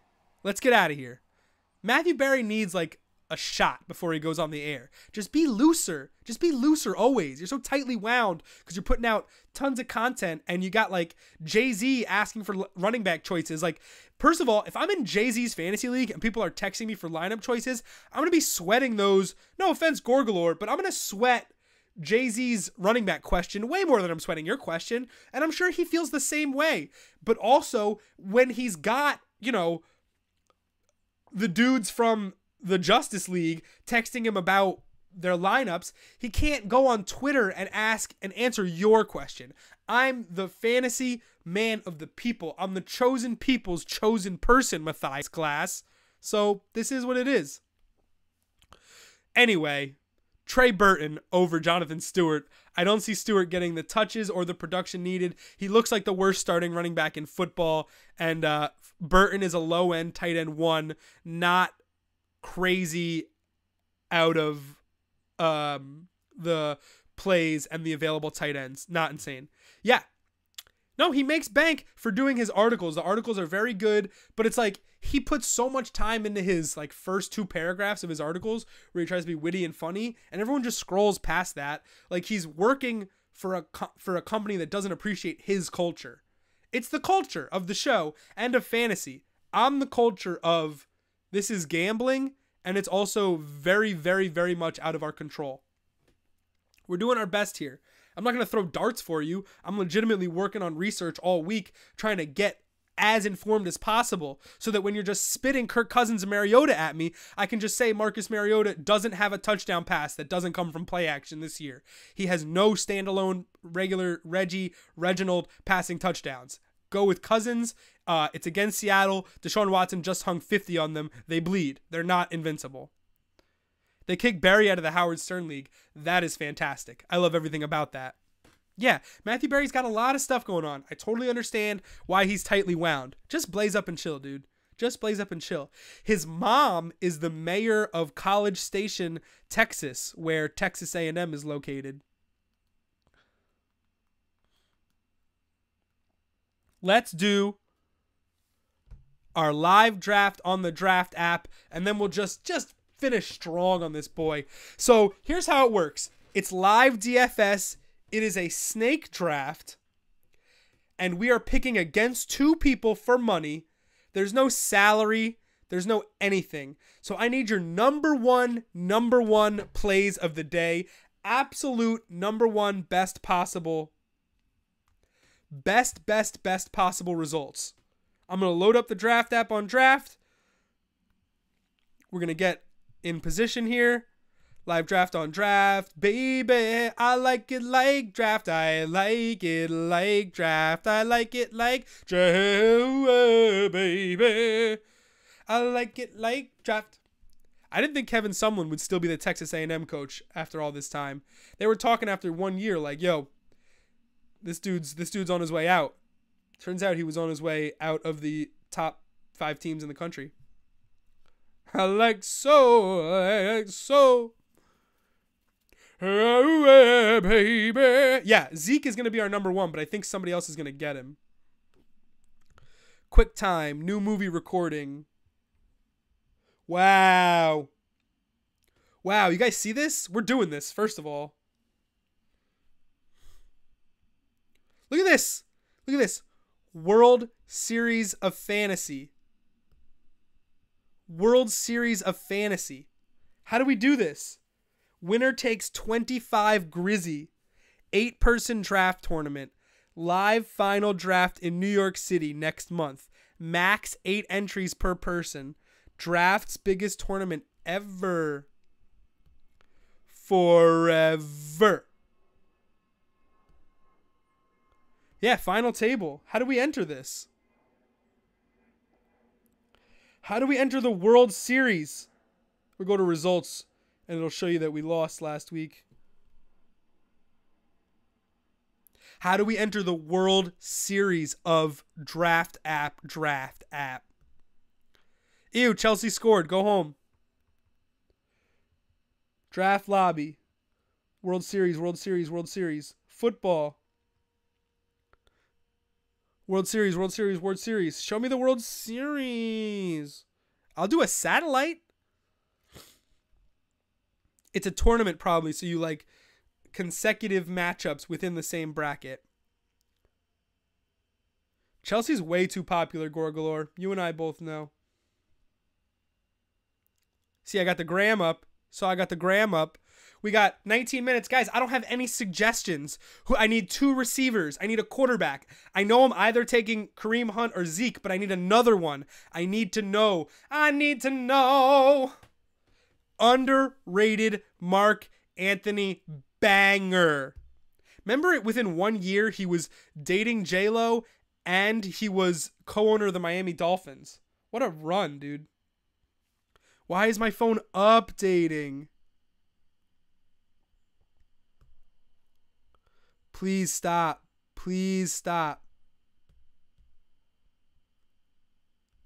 Stop updating. I'm so mad. Do you pick up Burton or should I just play Ed Dixon to replace Ertz? Here's the thing. A swap Burton Dixon wouldn't be terrible. I like Dixon this week though.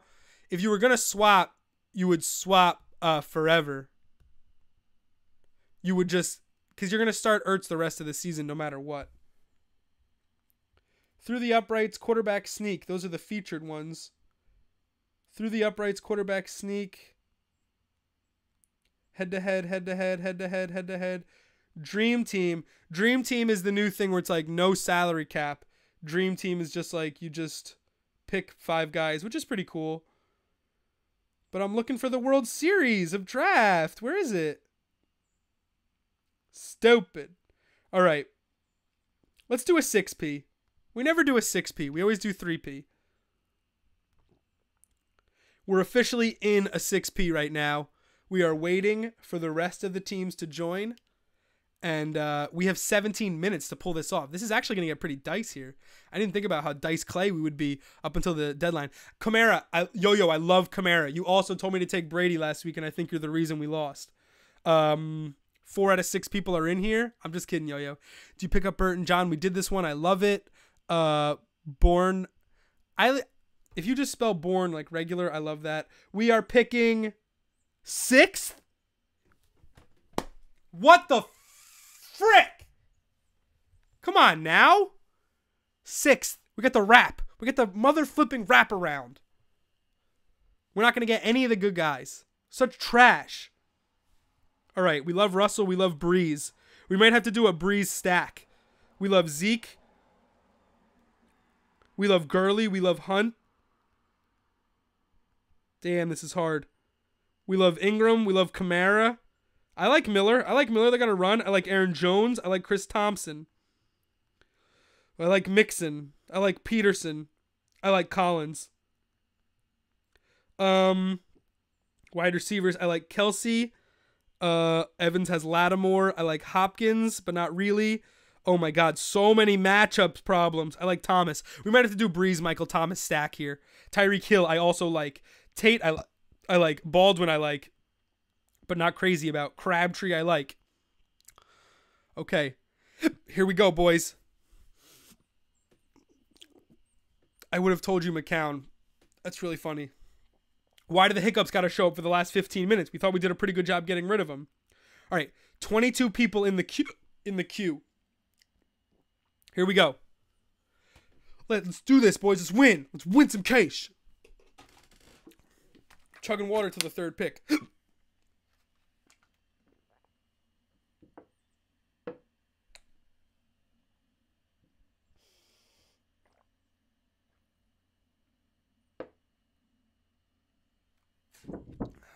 Got to reset that diaphragm. Who went first? Russell Wilson went absolute first. That is insane. If we can get Zeke or Hunt, obviously we're going to stick them. But if not, I think we're going to get Breeze. Yeah, that seems absurd. Why would you do that? Googly Moogly is like, I'll snag that immediately. I can't believe someone did that. Freaking trash. Who we got? This guy's going to take Kareem Hunt, no doubt. So it's either Alex Smith, Kelsey stack, or Drew Brees, Michael Thomas stack. Tell me what you want. Because I'm nervous. A Brees Thomas stack, I feel like hasn't been super productive lately. But a Smith Kelsey stack is going to work. I'm going to try that. I'm going to try Smith Kelsey. Breeze. Ew. Breeze. Ew. We took Breeze. I'm going to be able to double pick. So whatever happens, I'm going to be able to get the stack I want. That's called strategy. Smith Kelsey. Yeah. Smith Kelsey seems like super ledge. We still got Kareem Hunt on the board here. A lot of these guys we just talked about. Jones getting shadowed by James Bradbury. Evans getting shadowed by Marshawn Lattimore. Green getting shadowed by Ramsey Bouye. Like, it's tough, man. He took Gurley over Hunt. Wow. No way we're going to get him. No way. Of course. God damn it. Ugh. I love this, though. I love this stack. This is great. Time keeps on ticking, ticking, ticking. It's Seattle fans are the most obnoxious people on the planet. Come to the Northwest, you'll see them hooping and hollering in the bar. So many homer picks. Yo, it's not going. Did I just get auto-drafted Alex Smith? No, I got Kelsey. So weird.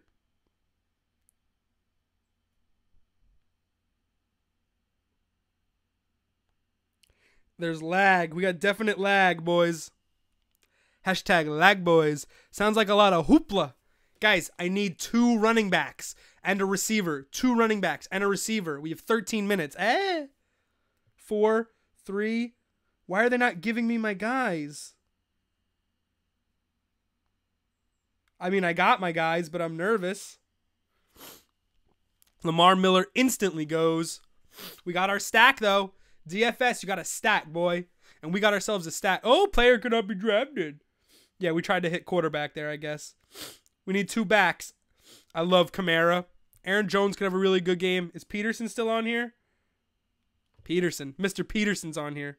Aaron Jones or Ingram. If Ingram is there, we're taking Ingram. I need another receiver too, guys. I might just take the most studly receiver available. There goes Ingram. So Lamar Miller and Ingram just went. Those are 2 guys we really liked. Chugging water was good for hiccups. Just chug a mess of water. Stop telling me I tried to draft. It's because I hit okay on Alex Smith like 9 times because it wouldn't go.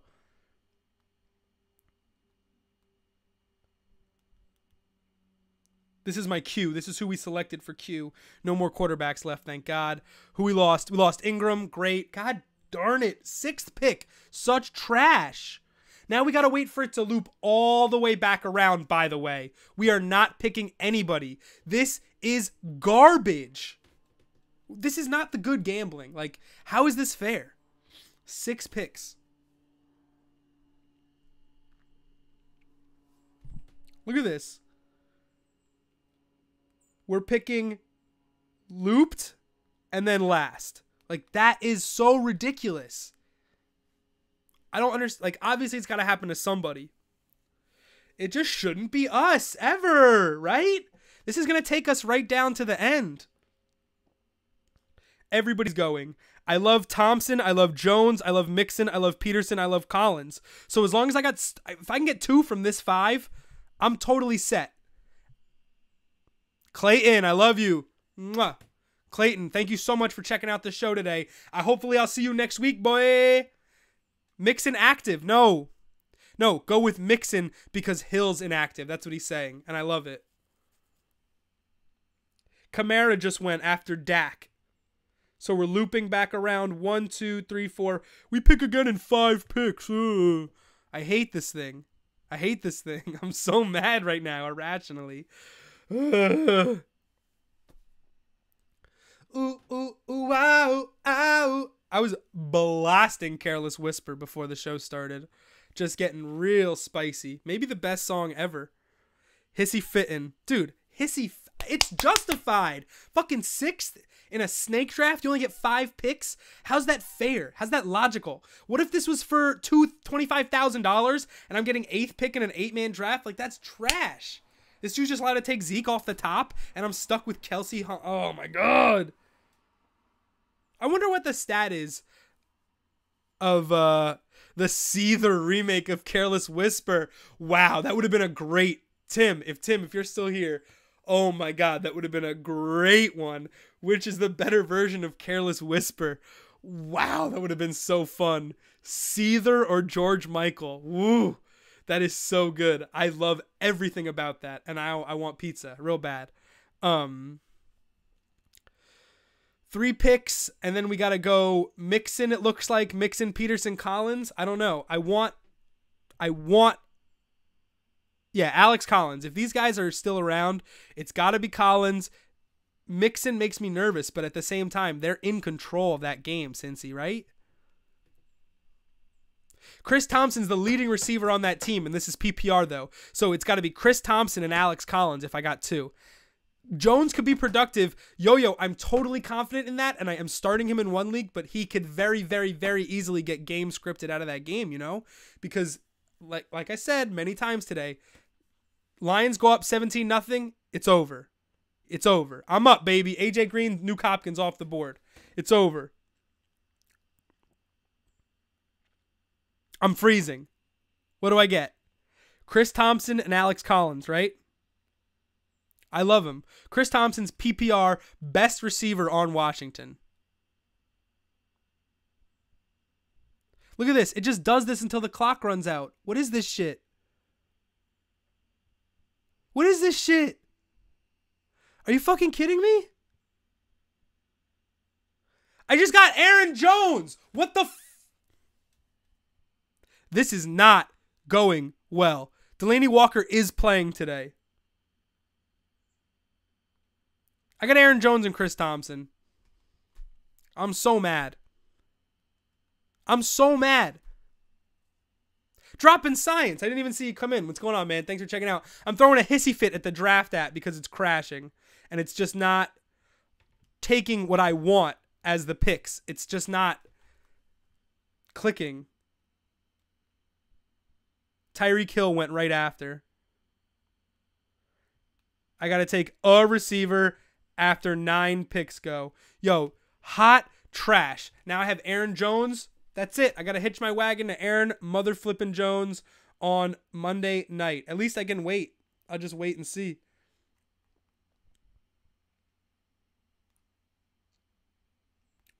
There's a lot of layers involved in the Leonard Fournette deactivation.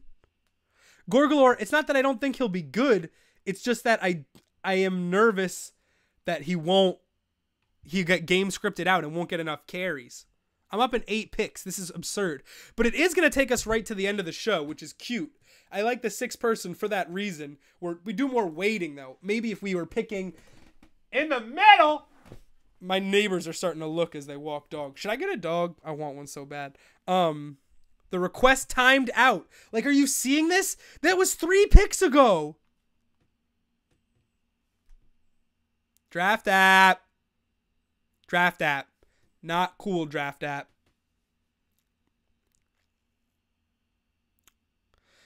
Okay, but I think it's going to work because, you know, he puts up good numbers. Lions defense isn't rock solid. I'm more worried about this last receiver now. I just want to move on and get this last guy. Whatever he is, I'll just hit him with a star, and then he'll be in my queue. I mean, Tate's good, but I think he can... I don't know if he'll score. There's a lot of guys that can score. I mean, if you look at these other guys available, yeah, I mean, I probably should just go with Tate. Wide receivers are getting picked. I just lost Baldwin and Dez. So, whatever. We're chilling, man. 5 minutes left. This is going to take us right to the end of the show. Wait, what? Wow, you know my phone is messed up. It says 9:41 a.m. That's crazy. Why is it doing that? My phone is broke. Nobody wanted to correct me on my phone saying 9:41 a.m. Nobody was going to say, no, Crabtree, he's a sorry receiver. Gorgler, it's the first time we ever disagreed on anything ever. Wow, Worlds of Warcraft land the world record for largest video game diorama at BlizzCon 17. Wow. Wow. That's my, that's journalism. Up in 5 picks, Doug Martin just went. We're looking for Golden Tate, Crabtree, Fitz, or T.Y. Ugh, God. Wow, how can I sleep now? Wow. No, I know, dude. It's unbelievable. Largest diorama. World record. What was that? Largest video game diorama. So you had to go one notch even further. Unbelievable. Overwatch World Cup finals today. Who you guys got? I just bet my house on South Korea, so I suggest you do the same. Can't even get odds when they play, man. They're so good. Okay, picks are coming up. Crabtree just went. I think some guy forfeited his pick. Why is it not appearing backwards? I hate this app sometimes, but it's clearly something that my phone is doing. Yo-yo, but I'll recommend. Force close every application you run after you finish with it. It'll keep your phone running smooth and not freeze up. I'm still on my Samsung S4 Dinosaur. Runs like an S7. I'll close some apps, dog. But it's not going to catch the time up. It's still 9:41 in the AM. It is ridiculous. Kenyon Drake just went. Holy jeebs.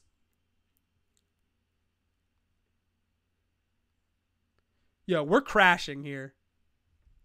Because it still says all these guys are available. This is really bad.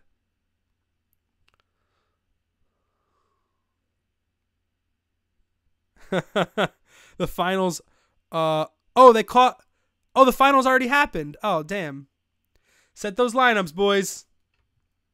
I'm taking Golden Tate. Unless it freezes.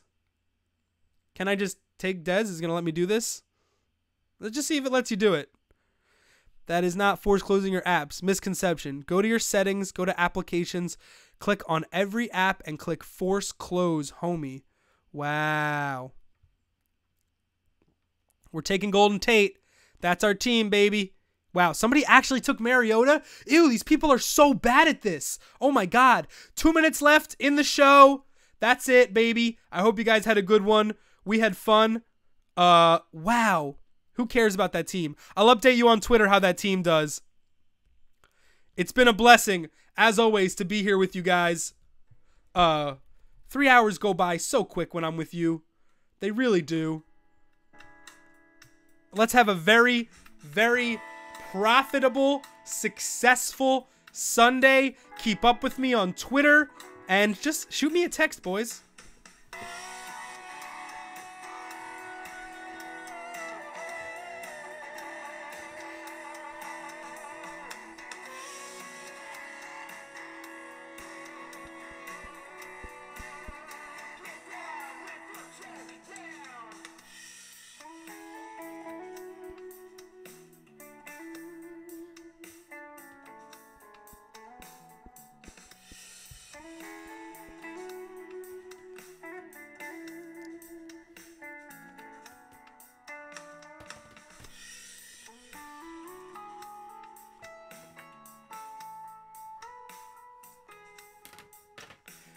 Have a great one, guys.